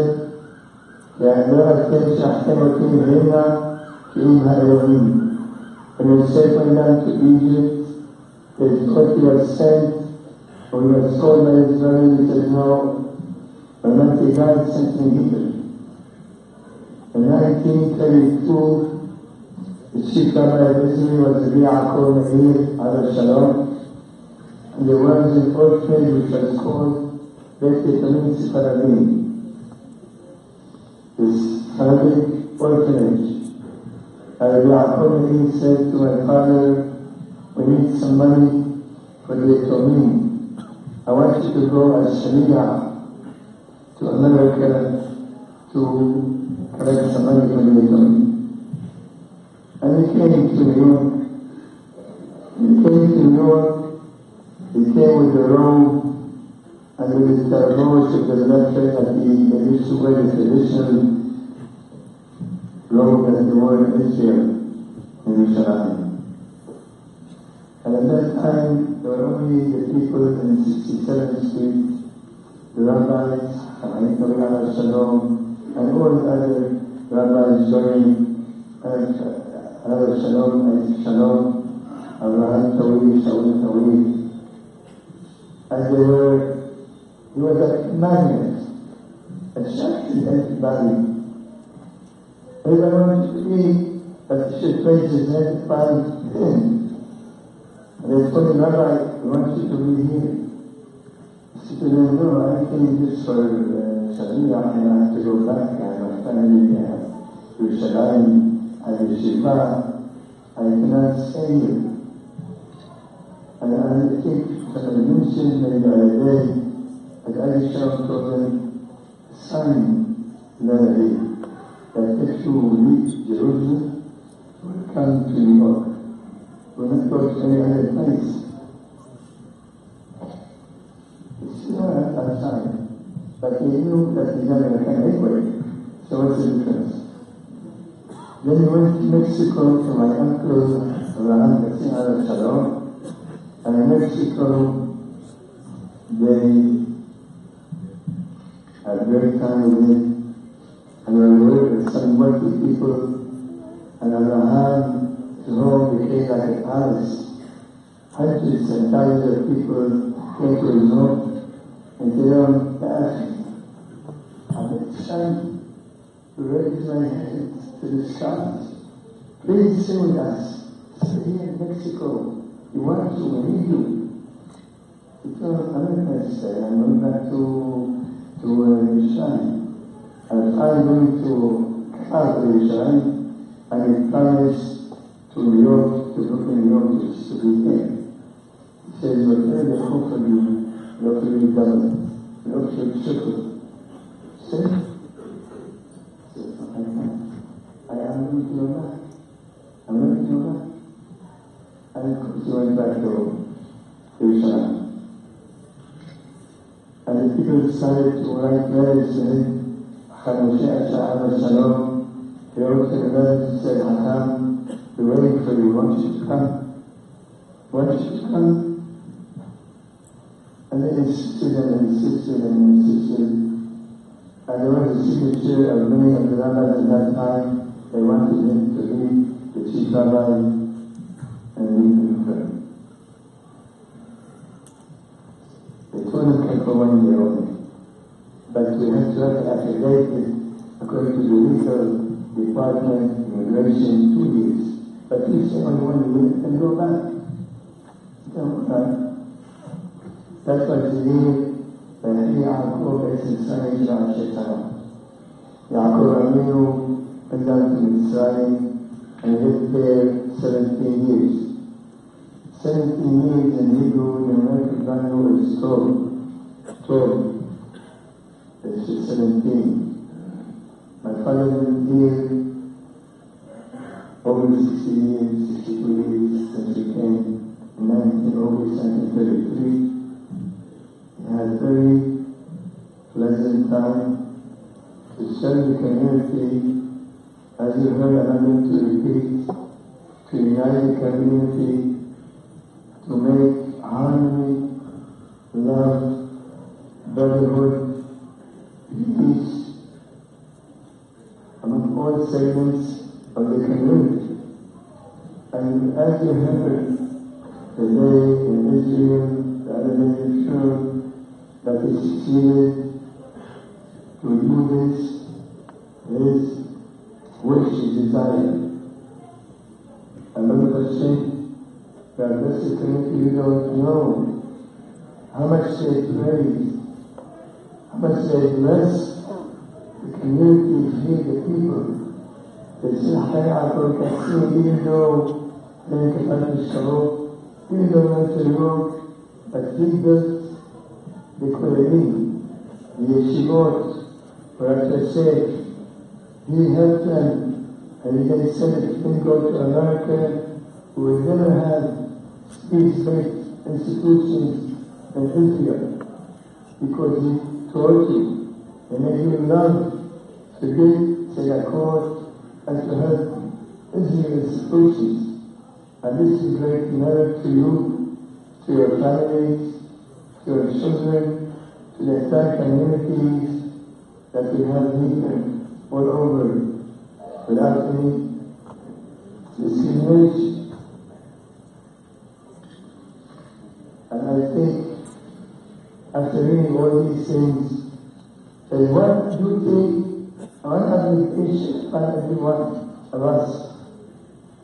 We saw the harmony, we saw the love, we saw the compassion, we saw the care that everyone tried to do this week, whether here or Israel, whether the family, whether the community, the blessed community. I'm sure that if my father was alive now, as he would tell you, I want you not only during this week to keep this kind of good feeling of brotherhood, of unity, but I want you to always be prosperous and happy and have glorious times and continue this love, this affection, this harmony, this tranquility that we could have among the community. Our community could be the greatest if only all the rabbis and all the communities and all the leaders in our community, and of course the main thing is all of you, God bless you, those who are here and those who are not here, to unite and to work for the community, not for personal benefit. Above the personal benefit, there is something much higher. No honors, not money, not flattery, but which is to love the community and to work for the sake of the community. And I know many times, my father had difficult times, but he never thought of himself. He always thought what's the best of the community. And he did draw a lot of good, a lot of fortune, a lot of benefit, a lot of love to the community because he never thought of himself. And this is our duty, and if you do this, I'm sure you want to elevate my father and Aiden, so we should be in great comfort. And this is your duty, this is my duty, this is your each every individual, every man, every woman, every boy and girl, every child. This is your duty. Remember this, and through this, I think we'll accomplish great things. And I believe, and I trust that we should do it.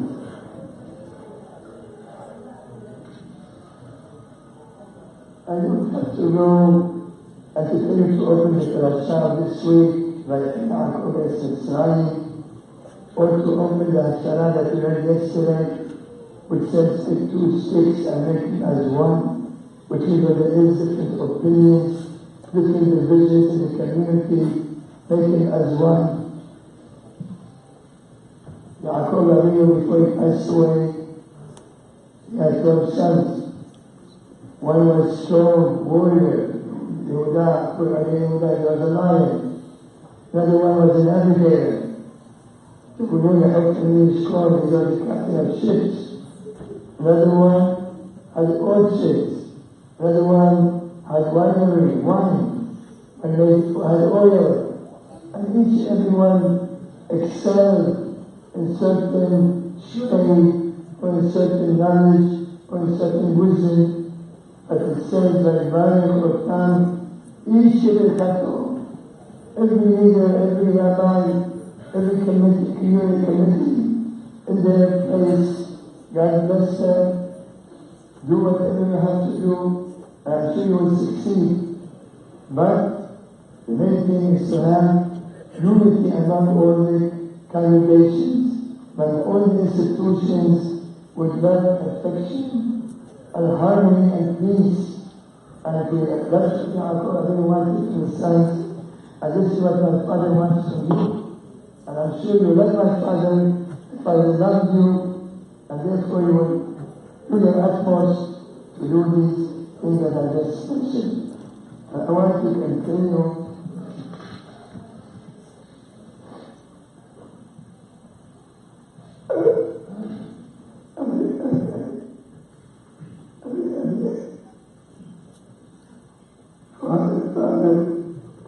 أترك الشيء بكرر الشيء فمن جاء you always worry for life and pray وبلغت لك اليوم and you bless the congregations. Okay, I am we plead with you, we beg you, שתעלה לשגורה, ותעלה לשל שמיים, ותעלה our Father heavens, ותמשיך, and continue, להתפלל to pray, by כל הקהילות הקדושות, for all the holy congregations, שתפרח עליהם בריתה, that you raised, you planted, you plowed, you harvested, you watered, you nourished, from our corners for all your offsprings, and Hashem and Hashem men and women and children, L'chatir, Da'at Yalut Am Yisrael, and pray for the general of the Jewish people, ובפרט על תושבי ארץ הקודש, and especially for the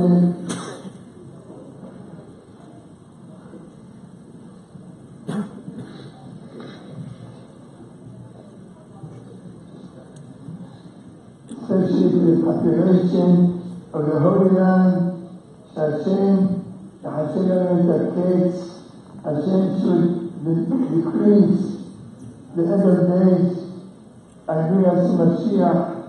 Remind us our family dying to say to our children, enough.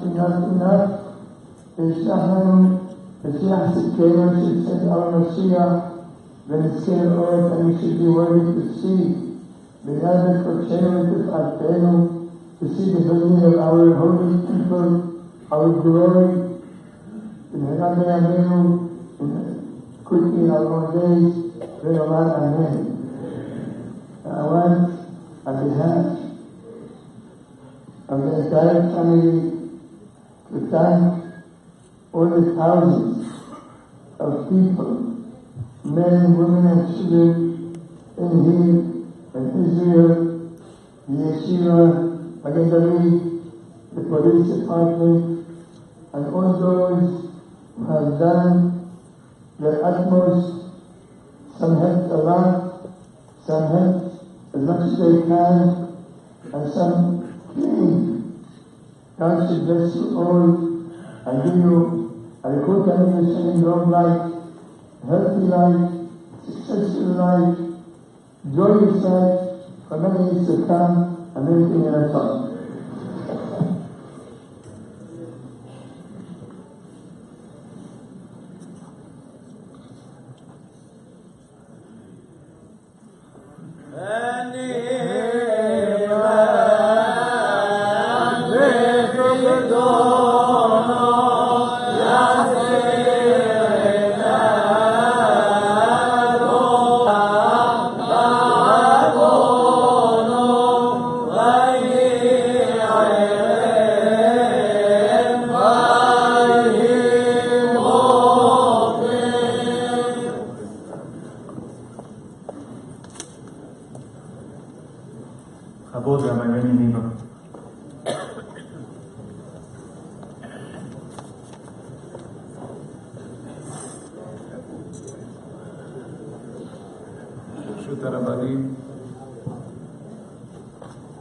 Watching that video was so touching. Hearing the rabbi's words, the softness, the sincerity, the love, the respect that the rabbi had, not only for his great father, Hacham Yaakov alav shalom, but for the community and for each and every person. It's truly, truly emotional. I found myself filled with emotion.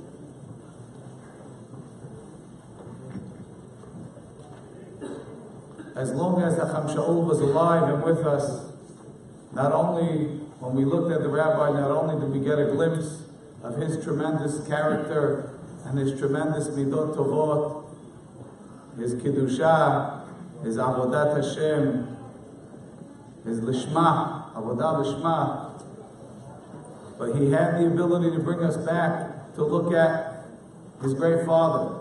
Those of us that were fortunate to see Hacham Yaakov, to see him, I only saw him over here sitting in the seat, or sitting in the midrash, but we were able to remember that great holy person that was here with us. So it was like we had two great rabbis with us. Hacham Shaul, alav shalom, and Hacham Yaakov, alav shalom. As was quoted here, the pasuk, Sof davar hakol nishma, et ha'elohim yirah, ve'et mitzvotav shemor ki zeh kol ha'adam. In the end, hakol nishma, after everything is heard and done, et ha'elohim yirah, ve'et mitzvotav shemor. There's really only one important thing: to fear God and to do the mitzvot. Ki zeh kol ha'adam. That's all there is. As many of the rabbis said, we live in a world where there's a lot of confusion. There's a lot of different messages going around. There's a lot of different things to catch our attention. Hacham Shaul did not suffer from any of that confusion. He was as clear as a bell and as clear as a whistle. There was only one thing that was important to him. That was Avodat Hashem. And when we watched him and we had him here with us, we were able to see that, and it served to ground us and to remind us of what's important. Where are we going to get that from? How are we going to have that? As was said by the rabbis, we have to strengthen ourselves. But as long as we were able to see the rabbi protected us. As Rabbi Meir said by the Levaya, you could walk in, you saw, Ki Elohim asa et ha'adam yashar. You could watch him pray, you could watch the way he served Hashem, and you could know something right. You go out to the street, you get a little bit confused, you come back in, you can see the rabbi. You can see how it is to serve Hashem, how it is to love Am Yisrael. Now we have to get it on our own. It takes intense work. The rabbi did tremendous work. Many things we didn't know about. Many things he was very tzanuah, he kept hidden. But each and every one, if we want that same inspiration, we have to work on ourselves, not a little bit, but a lot, in order to bring back that order into our life. If we could see videos of the rabbi, something special like this, it sounds special, but we need internal work. I want to mention one point that has been mentioned, but I want to elaborate a little bit. Among the greatest zichuyot that Hacham Shaul alav shalom had was the zichut and the work that he did in Taharat HaMishpacha in our community. I grew up in a home, my parents, Hashem Yishmerem, they taught marriage classes for decades. The mikveh in our community on Avenue West was built in approximately 1978. When the mikveh was built, it was a tremendous simcha. If you see the pictures, you can see all the rabbis of our community very excited there. But after a few years, they found out that most of the people were paying by check, which meant that they weren't SY. SYs pay cash, and there wasn't enough cash coming in. Well, they paid cash at the time. So we realized that a new way of educating the people to come to the mikveh was necessary. And Hacham Shaul, alav shalom, and Shetibadel Chaim Tovim, Mrs. Frida Kassin, they took this mitzvah, and anyone that got engaged, they would call. And there was no saying no. If you weren't coming to the classes, not only did they make the phone calls to every bride and groom and tell them you must, it's not an option, there's no maybe, there's no ifs, ands, or buts. You must be in that class. And before you get married, you're going to have to tell the rabbi that you passed those classes and you were tested on it. And before every class, every series of classes, the rabbi and Shetibadel Chaim Rebbitzin would be here in the shul, introducing the teachers and giving the stamp of approval of Mishpachat Katzin to these classes. These are official community classes. And Baruch Hashem, in our community, I don't have any official statistics, but from the perspective that I have, I believe we have one of the highest rates of Taharat HaMishpacha of any community in the world. I remember this in my house. When the question came in, a lady was calling to know if a tongue piercing is a hatzitza for dipping in the mikveh. And I said, Bo ureh ad heicham partzat tahara b'Yisrael. How successful is the Taharat HaMishpacha in our community, that even people that seem to be a little bit further, and by Rabbi Kassin, nobody was ever too far. Like was said, there was nobody that was too far. That was Yerushat Avot. Like we heard from Hacham Yaakov and Hacham Shaul. And we need to be able, Be'ezrat Hashem, to keep that love that the rabbi had, that he got from his father, and that the family still has. Be'ezrat Hashem, we need that love to continue. I don't want to take too long. When we do mitzvot, Hacham Shaul, he did mitzvot with everything that he had. When a person does his mitzvot all the way, that makes the strongest impression on those around him, on his family, on his children, on his grandchildren. If we do mitzvot for ourselves, those mitzvot, we might take the b'di'avad approach. If we do mitzvot thinking, how is this going to affect my children and my grandchildren and my great-grandchildren and my great-great-grandchildren? How is it going to affect everybody that sees me? We're going to do the mitzvot in the choice way that Hacham Shaul did, that he taught his children to do, that he taught his family to do, and that he set an example for our community. Teheh nishmato tzil Rabbi Tzorachim, amen.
ברשות הרבנים הקדוש.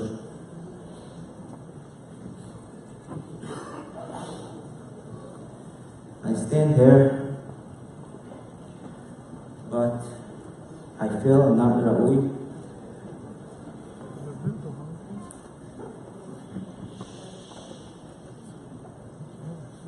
I'm not worthy to speak of Adam Gadol.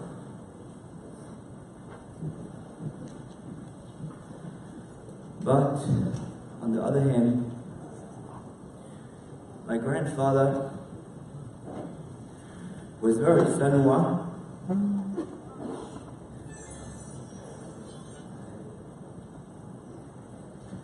He hid his ways, and to most people, it was very difficult to see his greatness. And somebody small like me, looking at a giant, maybe I could share with you a few things that I saw as a grandchild. There's so much to say, and the time is short, but I will be brief. To break it down, I would like to go shortly through 4 different roles in my grandfather's life. Number 1, his Ben Adam Makom. It was mentioned over and over, but there's so much to talk about it. My grandfather was one of the pillars of the world.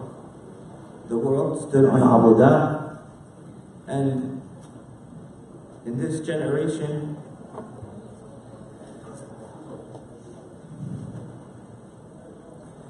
The pillar of Avodah was my grandfather. Avodah doesn't just mean to pray and to ask Hashem what you need. Avodah is tefillah, is avodah shebalev. It means realizing you're standing in front of Borei Olam and mevatel yourself, make yourself nothing. You don't exist. You are just attached to Hashem. And that was the way my grandfather prayed. Not one time, but every tefillah, every day of the year. He was the amud of the world. Now that he's not here, the amudei olam are shaking. We need to strengthen the pillars of the world. His koach ha-tefillah. Where did he get his koach ha-tefillah? The pasuk says, "Tachin libam takshiv oznecha." The Ramban in his Igeret writes, when a person prepares for tefillah, Hashem listens to you. I don't think there's somebody in the world that prepared for tefillah like my grandfather. I remember as a young child being in the house many times. It was way before the time to pray. He would say, let's go, we need to go pray. We look at the watch, there's so much time to go. But for him, he needed a lot of preparation. You don't just run into tefillah. We would go with him in the car.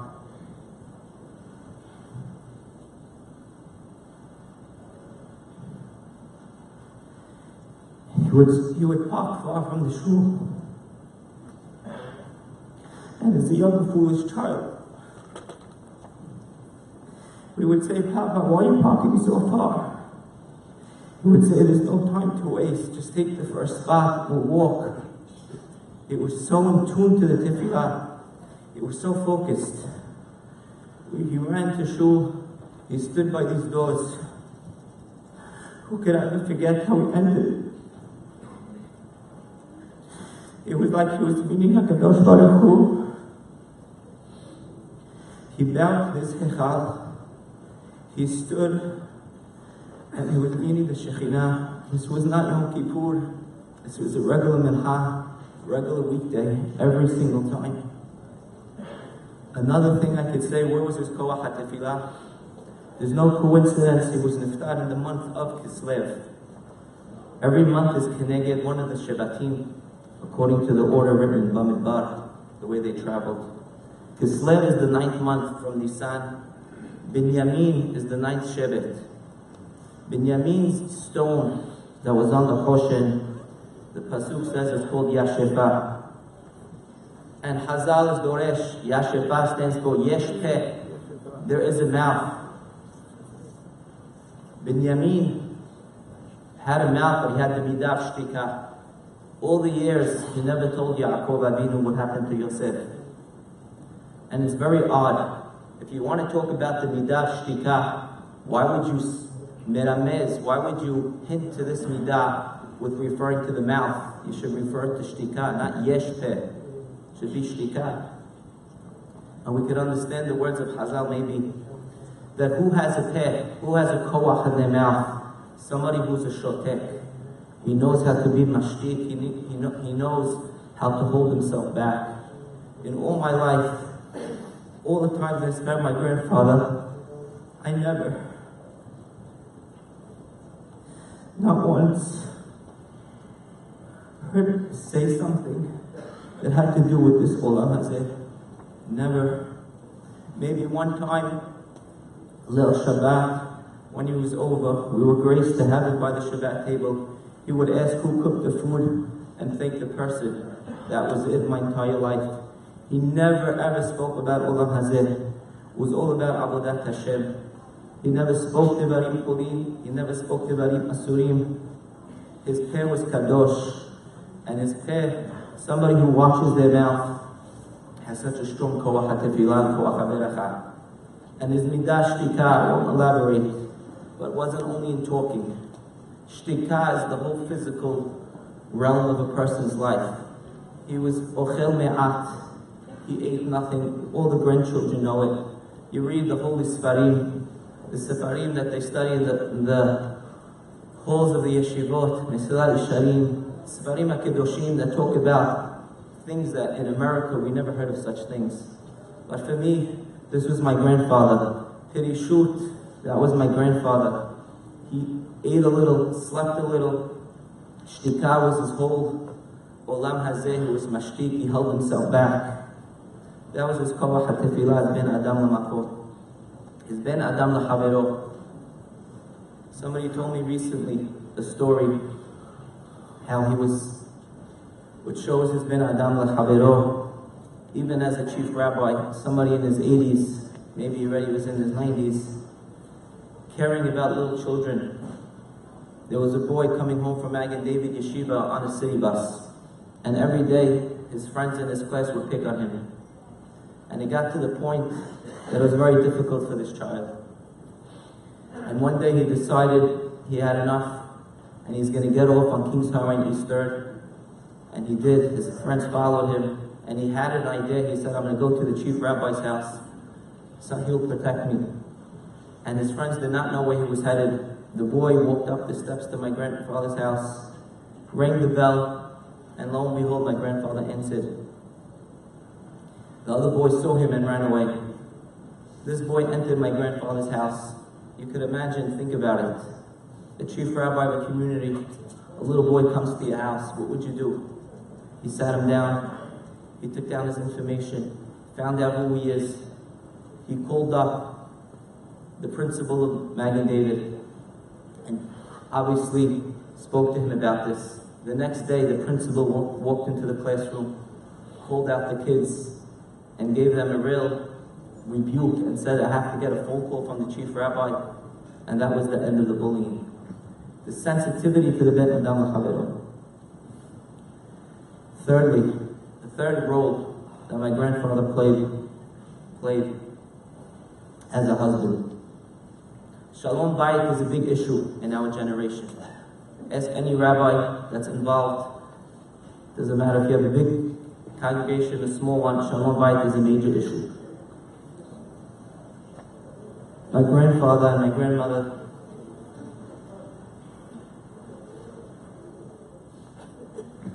they were the epitome of Shalom Bayit,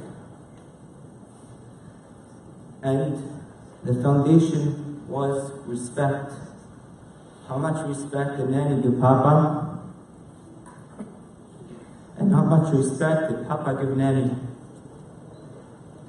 To the extent that if Nanny needed something, and you were there to try to help her, and Papa was there, you had no shot. Papa insisted he's going to do it himself. Nanny needs help. He wouldn't allow anybody else. They had such respect for each other, and such dedication to one another, such care. Watching such a home, there's no question in anybody's mind about Shalom Bayit. That's the way a marriage is.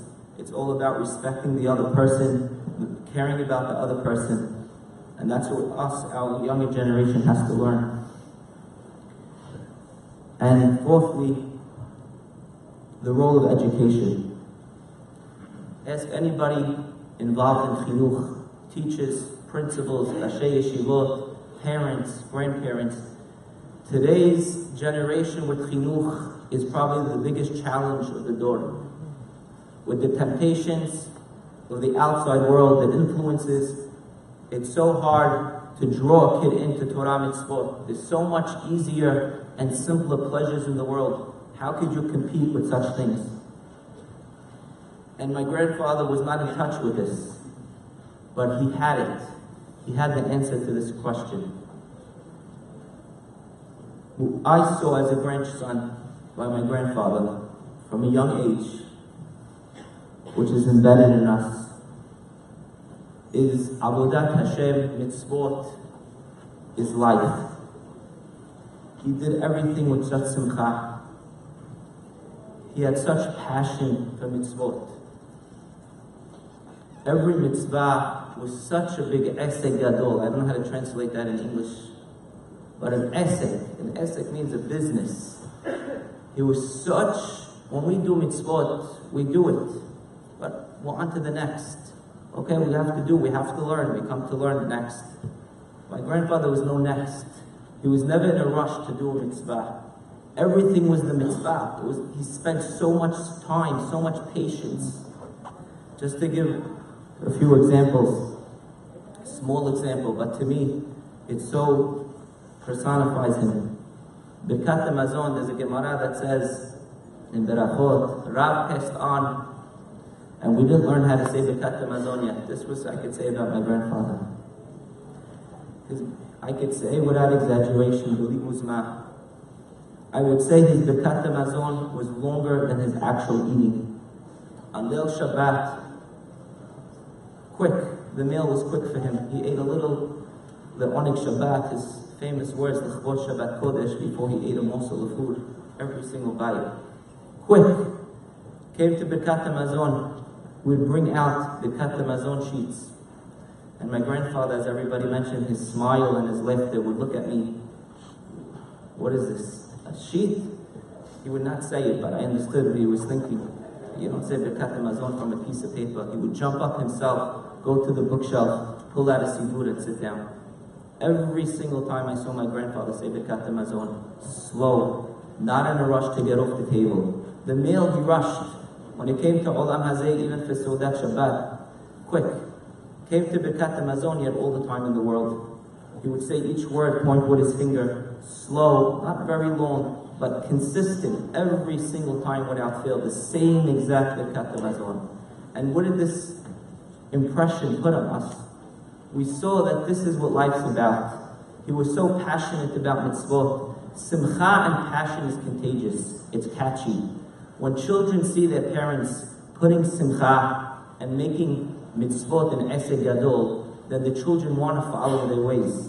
They see it's important. There's a hashivut ledavar. There's something important over here. There's something to spend time on. And just to mention briefly, another example, it was mentioned, but the details is etched in my mind. As a young grandchild, I don't know what I did to merit, but every week, I would say, every week before Sukkot, was the greatest treat in the world to go to my grandparents' house. And it's almost, you can't imagine what it was like. People talk about going to Israel for Sukkot. It's beautiful. You see the shuk of all etrogim mulavim. I saw it my whole life here in Brooklyn on East 3rd Street. My grandfather had hundreds of sets.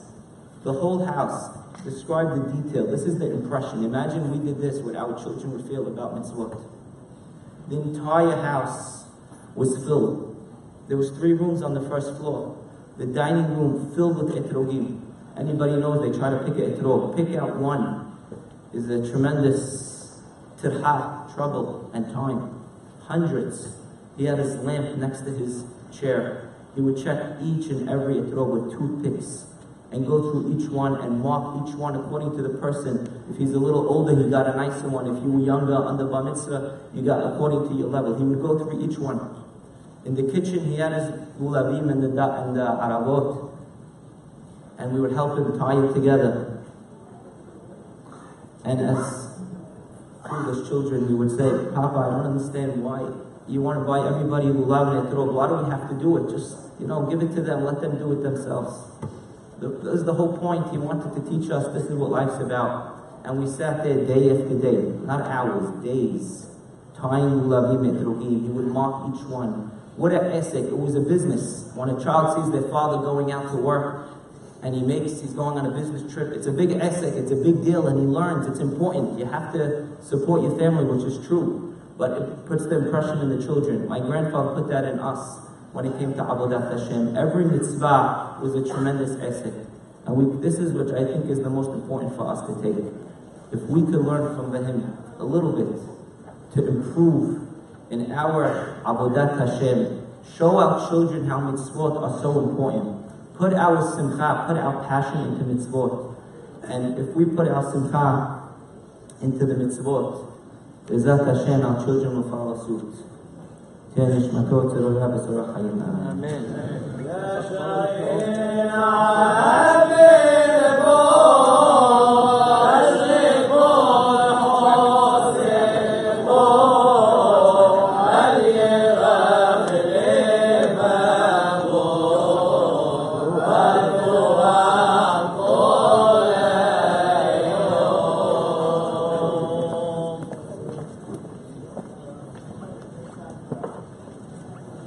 Rabbi Shaul M. Hacham.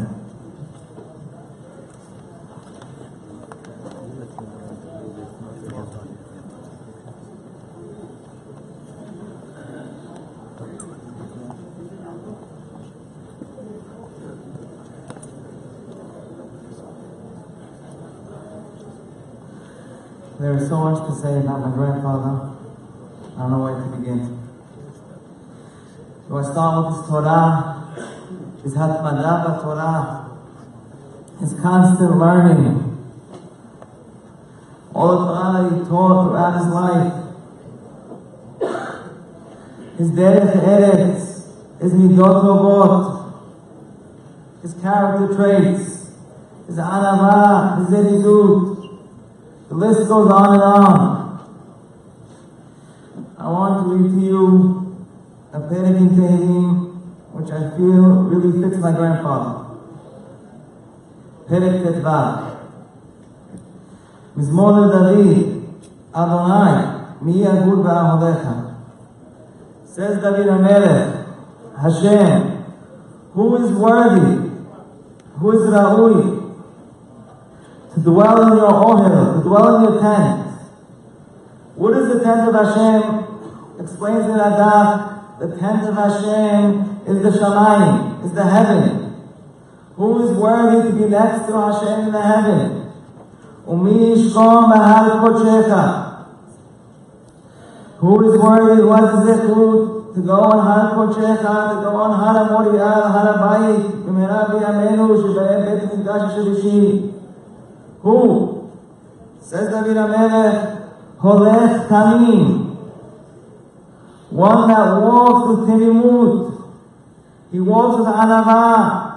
Many people mentioned how my grandfather used to walk quick, fast.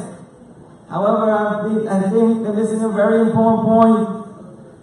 My grandfather used to walk, always his head was down to the floor. Never picked up his head, only to look to cross the street, look at the street signs. Other than that, every time he walked outside, his head was to the floor. His anava is hard to describe.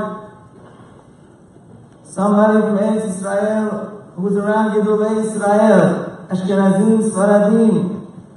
He was around the great Gedolei Israel of our generation. He told me, I saw many great rabbis, great Talmidei Chachamim, but anava, I never saw like your grandfather's anava. In my son's Bri Milah, when it came time to say the berachot, obviously I wanted my grandfather to say the beracha, but he had other plans. He ended up giving to the other rabbis that were there. I asked him, why do you say beracha? He said, how can I say beracha when all these rabbis are here? That was the ma'anava, my grandfather. Continues David HaMelech, Po'el Tzedek. One that's righteous, that does what's righteous. My grandfather used to do mitzvot, used to be medakdek. He was a zariz of mitzvot. Every mitzvah he would do was zerizut. One time,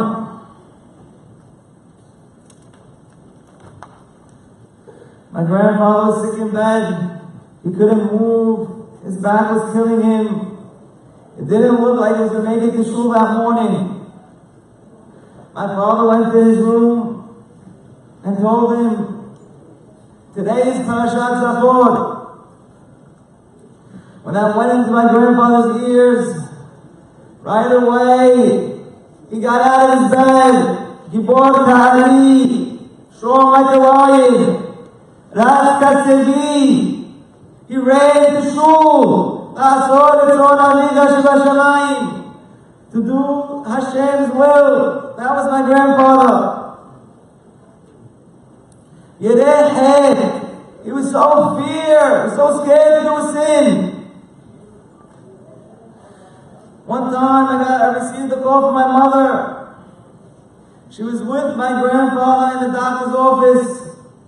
They wanted to put a permanent hearing aid in his ear. He refused to let the doctor operate. Why? He said, I'm not sure, I'm mistapek.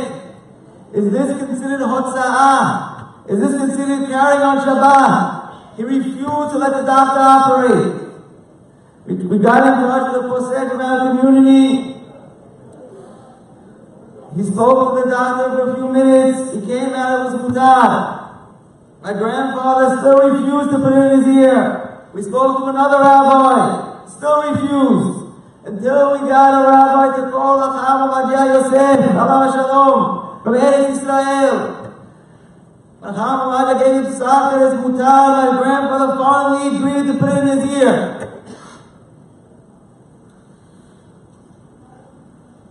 Dover emet b'vavo. He spoke truth from his heart. Every time he spoke, so sincere. He meant every word that he said. He felt every time he spoke with feeling.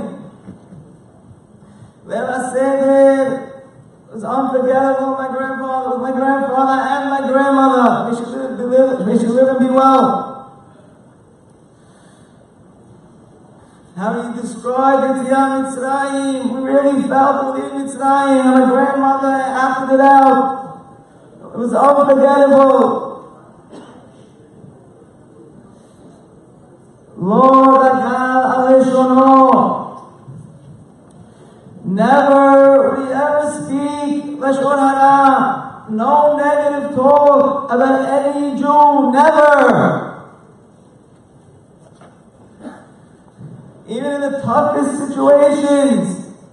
A few years back, he was in a very tough situation. Very tough. I went over to him and I told him foolishly, how can this person do this to you? Do this to other rabbis. Do this to other community members. He looked at me with a firm stare and didn't open his mouth. I understood he wasn't talking. It doesn't matter what you do to him. He will not speak Lashon Hara against you.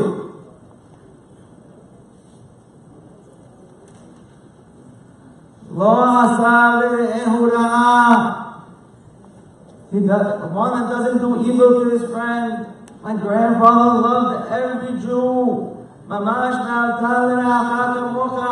He loved every Jew. Kenafsho kemeodo. After the levaya, somebody came over to my father and told him my grandfather saved his life. He said, how? He said that his parents gave up on him. He was going to public school.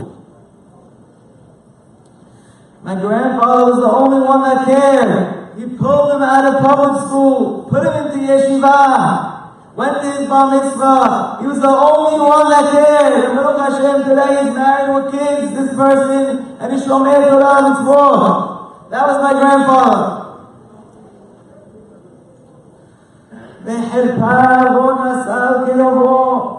How much he taught his kerubim, his children, his grandchildren. How much he taught us. Since I was a young boy, I remember my father, my Uncle Isaac, every single Shabbat, 2 to 3 hours Gemara. My Uncle Jacob, Uncle Abe, every day. Used to love my grandfather also. Even in his 90s, he was still teaching his children. Nowadays, people don't have time for their kids. My grandfather, even when he was 95 years old, he was still teaching his kids Gemara. Hashkamat Beit HaKnesset. He taught us to wake up early, to go to shul. All of his sons, all my uncles and my father, they wake up every single day early. They pray next or they pray 6 o'clock. Doesn't matter what happened the night before. Whether they went to a wedding, with their own kid's wedding, they'll still wake up the next day early. Sitting hard. Every single one of them wake up 4:30 or 5 o'clock. Always early. He embedded it into them. Nibzeh be'enav limas. One that was mevazeh, desecrated the name of Hashem. Be'enav limas. It was ma'us in his eyes. He couldn't take somebody desecrating the name of Hashem. Like my cousin mentioned, Mark, the story. Yir'eh Hashem yechabed.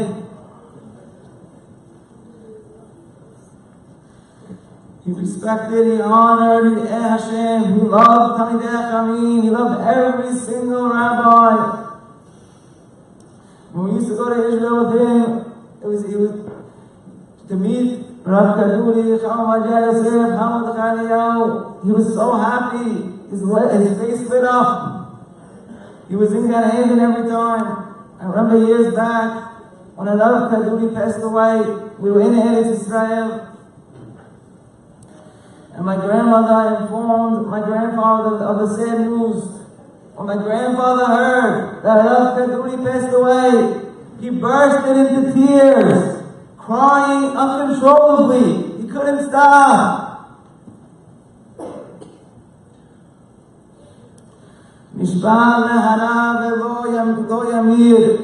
One that swears to afflict himself and he won't go against it. My grandfather was Parush Me'olam Hazeh, like my cousin mentioned. Parush Me'olam Hazeh. He ate so little. His house was so simple. This olam, this gashmiut meant nothing to him. Everything was ruhaniyut. Everything was mitzvot. He told me after the levaya that there was no such thing as a rabbi coming to Brooklyn and not going into my grandfather's house. He helped every single one. How much effort, how hard he worked for them. My uncle once mentioned to him, you're working so hard all these years. Maybe take a little percentage for yourself. He agreed to take 1%. 1%. And even that 1%, he ended up giving it to Adiyim. He didn't take it for himself.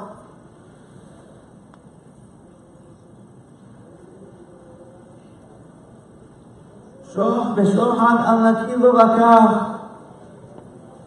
won't take shohad, even to dan din emet, even to judge correctly. My grandfather was so yashar, he was so straight, nothing could move him.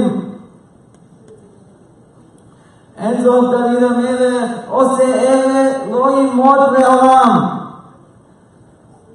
The one that does, which was mentioned above, lo yimod, will never falter. Says the Radak, afilu bemoto. Even when he passes on, lo yimod. Ki tishkon nafsho b'makom ha'kavod. His neshama will be next to kisei ha'kavod. My grandfather, right now, is next to kisei ha'kavod. He left us behind.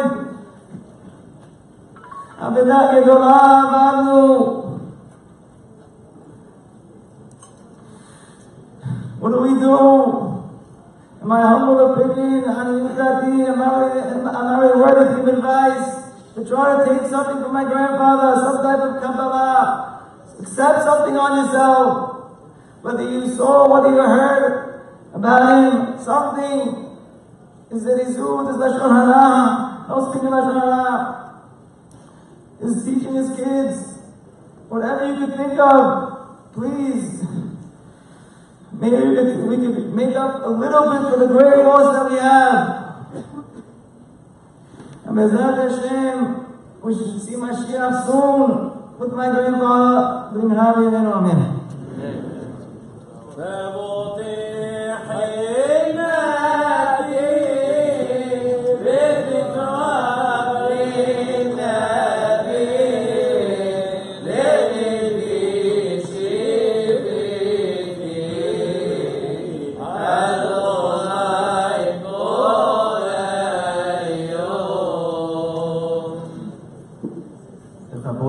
Speaker, my uncle J.K. Cassie.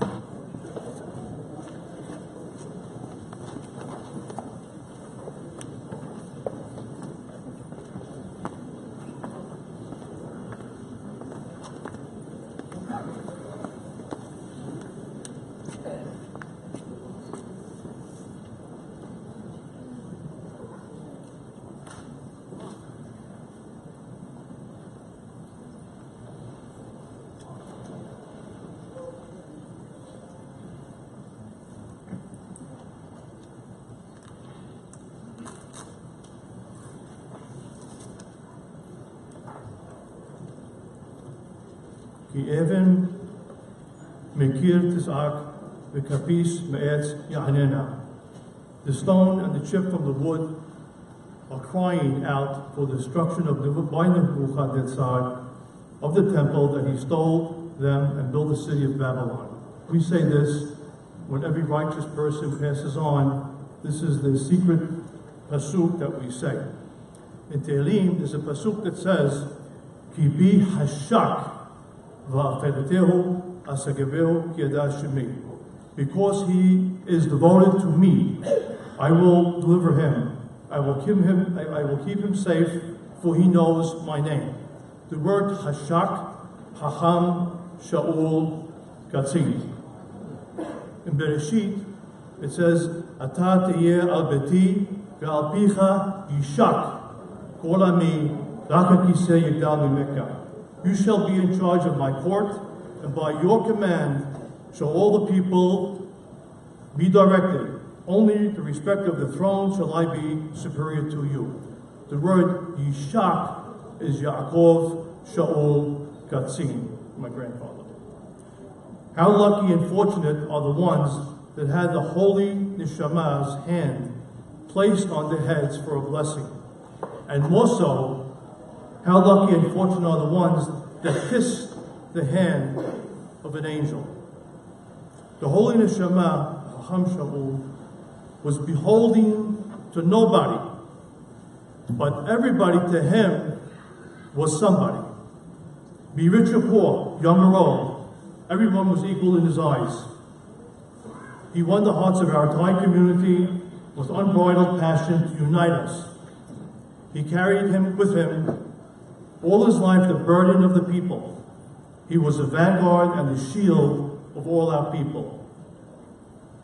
My wife, Sarina, would constantly remind me, your father, he has only one foot in this world. He lives above the clouds. He assisted in the establishment of the mikveh. Truth to be told, one day I was approached by Ike Hidary, Sonny Liniano, and Manny Haber with a complaint. They're building the mikveh. So he says, well, you know what your father's doing? I said, no. He's in the mikveh looking. He says, no. He's actually taking the pails of the cement, carrying them with both hands, bringing them to the workers so they should not waste any time. The woman should know that that building was built with the actual arms and hands of the rabbi. He strongly reaffirmed our edict of 1935, not accepting converts.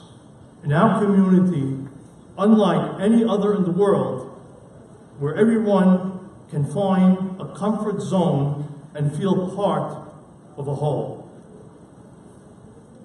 He once asked me to join him to go to Otisville, New York, where they have the inmates. A lot of people were asking him to come and visit them. He was told by the warden over there was very strict. However, he was Jewish. My father asked for him, for an audience to sit with him, and said, I want to tell you a little bit about what the Jewish people had in Egypt.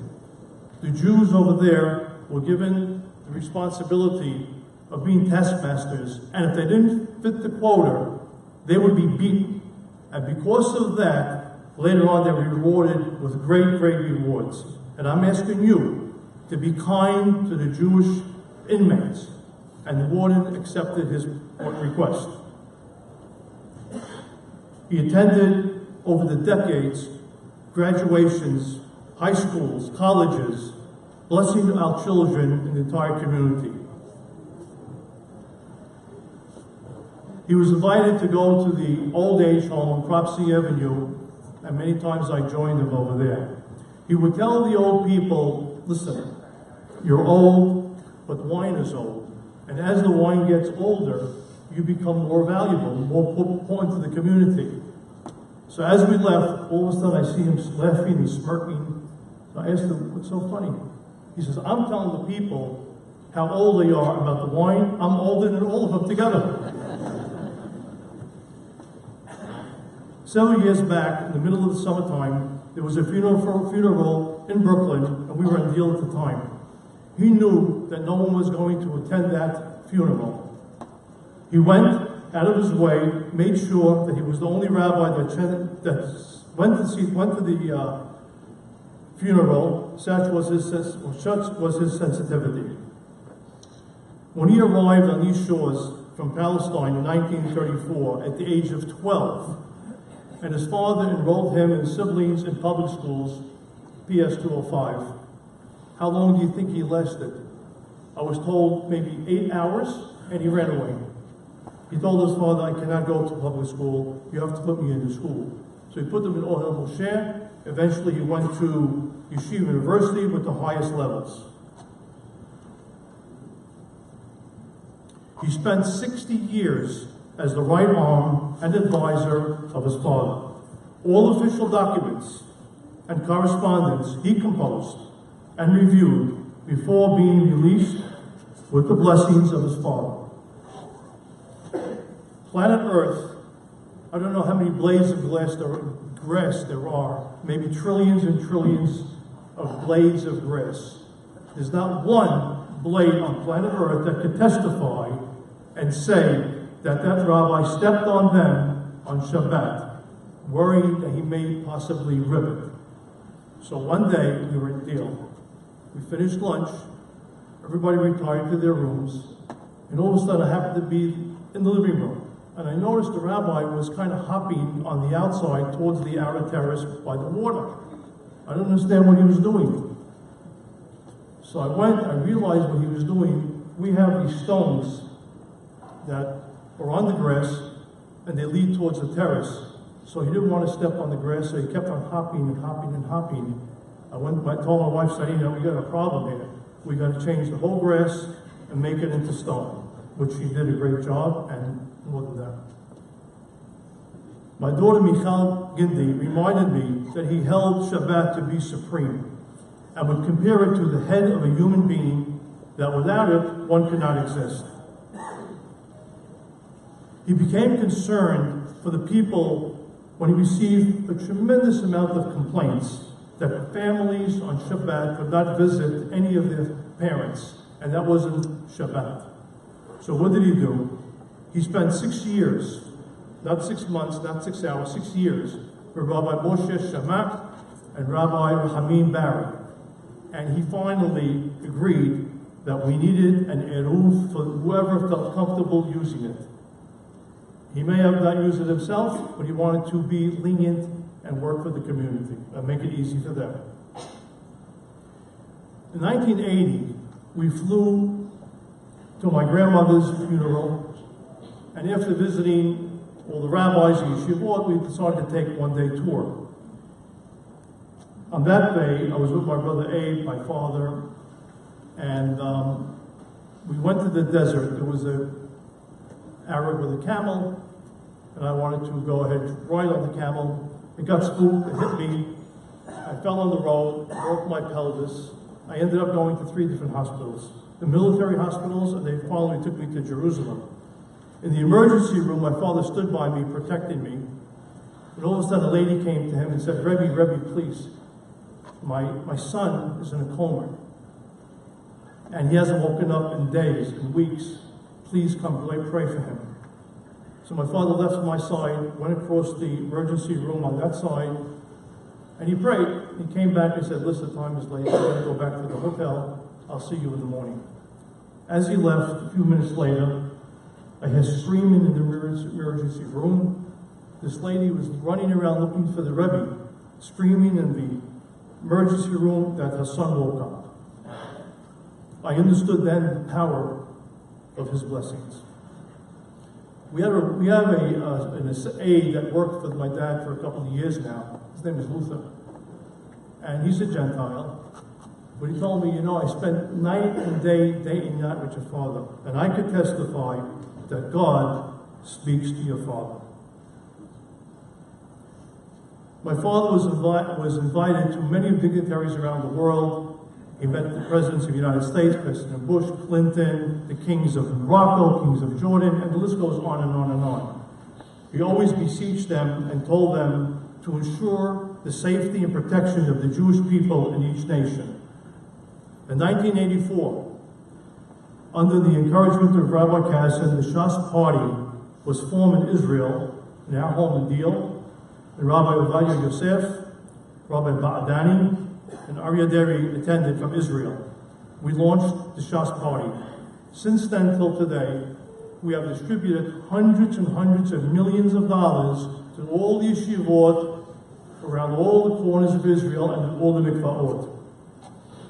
In Israel, one day, Rabbi Azrael Mansour, the big Kabbalist, asked for a private meeting to the heads of Porat Yosef, Hacham ben Shaul, and Rabbi Yehuda Tzadka.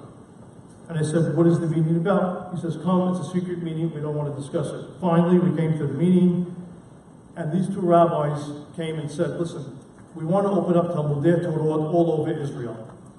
We want to start now. That's our dream. So we said, well, do you have any teachers? Yeah, we could start 6, 7, 8 teachers, and maybe 100 students. My father heard about it. My brother's a witness. We came there. We gave them the seed money. They started with 100 kids. Last week, when I was in Israel, Arayat and the Shas Party came to me and told me the 100 children are now 60,000 children learning throughout the entire land of Israel. When the Syrians came from Syria in the 1990s and earlier, my father ordered myself and David Hiddery, who's in the audience, to go ahead and see to it that every single of the children that come from Syria are going to get a Jewish education, as well as English, but he wanted to make sure, and David knows that it was a monumental job to get all the yeshivas, to force them to take thousands of kids in one flux, and the monies that we had to raise, we documented everything. David did a tremendous job on that. One day, when I learned my father, we studied for many, many decades. And I always wonder when he's going to stop and say something. Sometimes he has like this feeling about wanting to share a thought with me. And I anxiously waited what he had to say. So he tells me, you know what my success in this community is? I said, I don't know. He says, freedom. One word, freedom. I gave everybody freedom to do what they wanted to achieve for the benefit of our community. My father taught us from the books, but he wanted everything to be physical, meaning you have to see in order to remember. So we were learning the laws of shechitah, slaughtering. So rather than just learning the laws, he says, now I'm going to take you and your brother Abe, I'm taking you to the slaughterhouses on the east side for the chickens and the cows and the big animals in Muncie, New York. And we sat there with our robes on and our boots, piles of blood, and we saw the way the shochet killed the animal. Knives were this big. And then we went ahead and brought all of the organs of the animals home. So when we had the heart and the liver and the spleen, we were able to see it with our own eyes. And then one of those days, when we were studying, my brother Abe and I with my dad, all of a sudden my mother came down from her room, and she went into the kitchen, and she started screaming, "What did you put in my freezer? Get this junk out of the house." And my father, with his smirk, he knew he was in trouble. He just went like this, you know. I didn't hear anything. My father always said, very important for a person when they give birth to have a Hebrew name. Because that name is the name you're going to be brought, when the Mashiach comes, the name and the sentence is going to be what you're going to wake up to. So therefore, listen carefully, nicknames are forbidden. I don't want to go through the whole list of nicknames that we have in the community and outside, but Shem Kinui is worse than adultery, worshiping idols, Shvichut Amin, or V'dah Zarah, worshiping idols and going with a married woman. That's how bad Shem Kinui is. So please put that and make sure all the children don't use nicknames.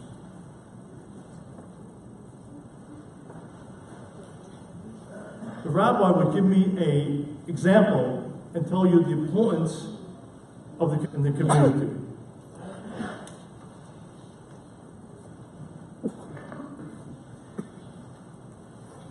Last week, when we were coming back from the funeral, we were at the airport, and I was waiting for my family members to come through the gates, the security gates. A couple saw us and came to us and said, we need to tell you something that left a very big impression on us with your dad. We were at a wedding once, and my father marched in as the chief rabbi and took a seat at the wedding. Next came his wife, my mother. She also marched down the wedding. She came up to the stage, sat down on his chair. What did the rabbi do? He got up from his chair, he walked over to give respect to his wife, spoke to her for a few minutes as a husband, and then he returned back to his chair as the chief rabbi. That is what you men should be doing to respect your woman, because that's what they taught us all our lives. If you respect your woman, you'll have a great life. Every Saturday, Friday night, he would come home to shul. The first thing he would do is walk over to my mom, greet her, tell her Shabbat Shalom, and she would kiss his hand. And he blessed her. My father would give us a lot of examples how to live life. So he asked me one day, how do you eat fruit? Just put it in your mouth. So the first thing you do with fruit is you have to peel it. How do you eat an orange or a banana or something? You peel it. You peel it and then you eat the delicious fruit inside. It's your responsibility to go ahead and peel away the negative traits of people, and you will find the fruit in every single human being.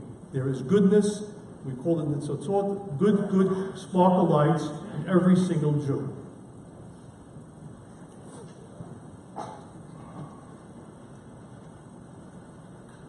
I told my wife Sanina many times, watch carefully over the decades when righteous people pass on. You will always see that day the rain comes down on that day. And surely enough, for my father, I knew the rain was going to come down. All the righteous people, that's not rain. What it really is the tears of the angels crying, ready, preparing themselves to escort the righteous people to their place.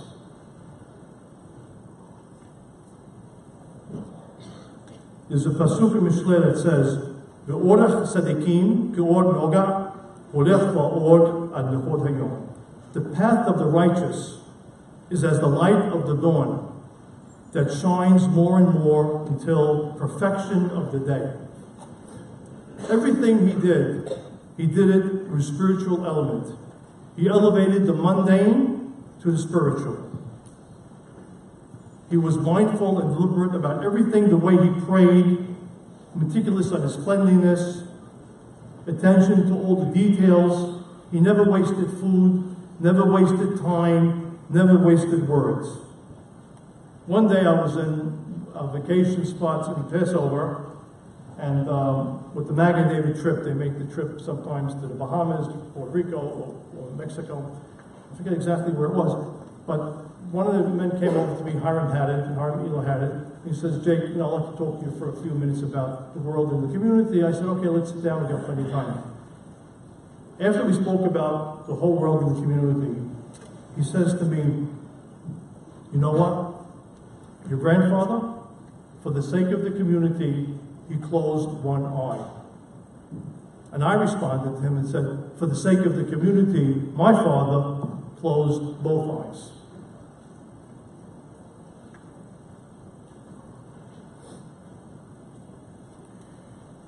Now, what I would like to do is address my son, Hacham Shaul, and the honored, distinguished rabbis. My grandfather and father both made it convenient for our people to live by the law of the Torah. Wherever possible, they found openings, petach, for leniency, just like Hillel did in his generation, which lasted for all time. If we continue in Derech HaMelech, in the king's way, then we all will be protected under one talet. At the entrance of the Beit HaMikdash, there's two pillars. One's called Yachin, and the other one is called Boaz. We have in this community two distinct angels that are the forefront in protection of our Beit HaMikdash in our community.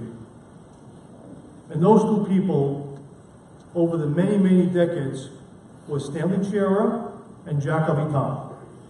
My father would constantly call them over and over for their input and advice, and we owe them a great gratitude. My wife, Sarina, reminds me of the following. People may not remember what you said or what you did, but they will always remember how you made them feel. The rabbi was born August 24th, 1921, and passed December 1st, 2018, on Saturday night, right after Havdalah.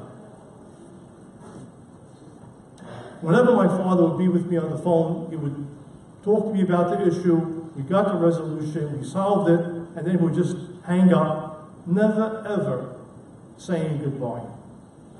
The only time that I was able to get an extra word in is if it was the evening hours.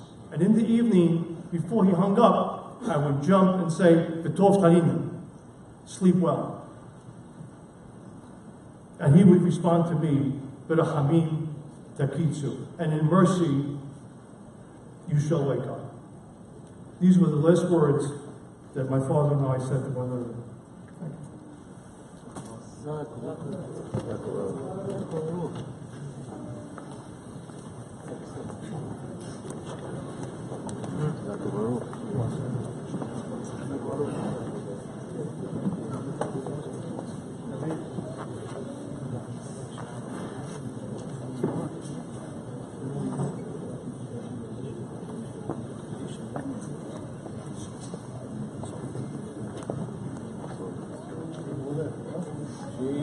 השיר בגיל השיר לכבוד חכם שאול קצין, שיר הלל בגיל השיר לכבוד חכם שאול קצין, שיר חובים כנהגים לפני כל שר ונגיד, אל ברך אל חזיר אל חכם שאול קצין, אל ברך אל חזיר אל חכם שאול קצין.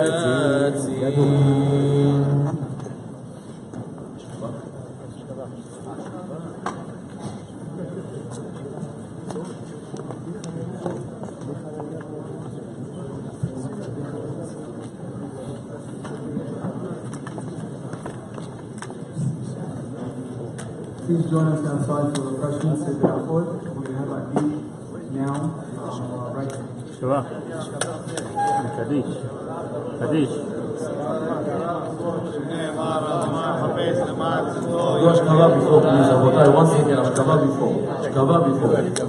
לחוכמה מהעיתים מצאים איזי מקום בינה, אשרי אדם מצא חוכמה ואדם יפיק תמונה, ברטוריך אשר צפת ליריך, פעלת לחוסים בכנית בני אדם, ויקע חסדך אלוהים ובני אדם אצל כנפיך יחסיון, ירביו מדשן ביתך, ברחת עליך תשכים, טוב שם טוב, ביום המוות ביום יוולדו, סוף דבר הכל נשמע.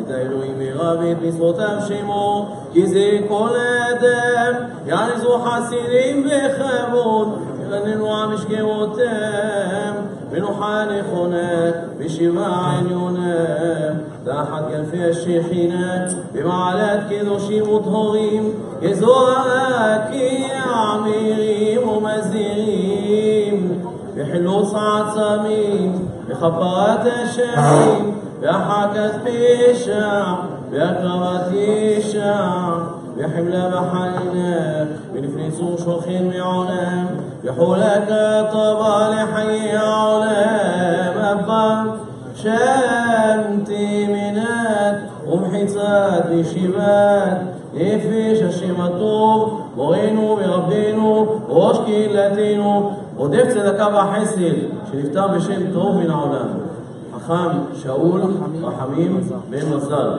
רוח אדוני תניחנו בין העדין להתפטר מן עלמא הדין יעוט אליהם הרשמי בעם המלך ברחמם יחוס ויחמול העלם ולהביא להם השלום ועל משכבו ישלום כדכתיב יבוא שלום ינוחו על משכבותם הולך נחרפו ובכל בני ישראל השוכן עמו בכלל הרחמים והסליחות וכן יהי רצון ונאמר אמין. רבי חנניה המלך אשר אומר עשה הקדוש ברוך הוא זכור ישראל ויברך הבא לתורה מצוות שנאמר אדוני חפץ למען צדקו יגדיל תורה וידיר קדיש.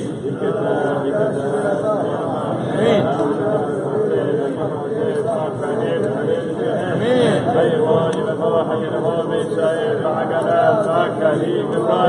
امين القام بارك على العمي بارك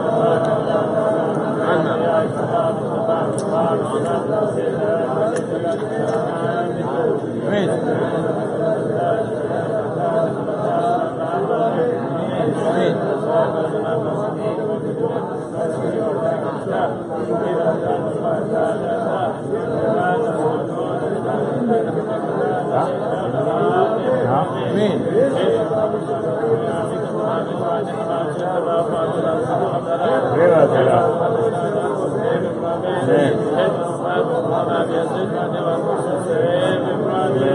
هو حوي خبيعه بلا شيء يباشر ولا يعيق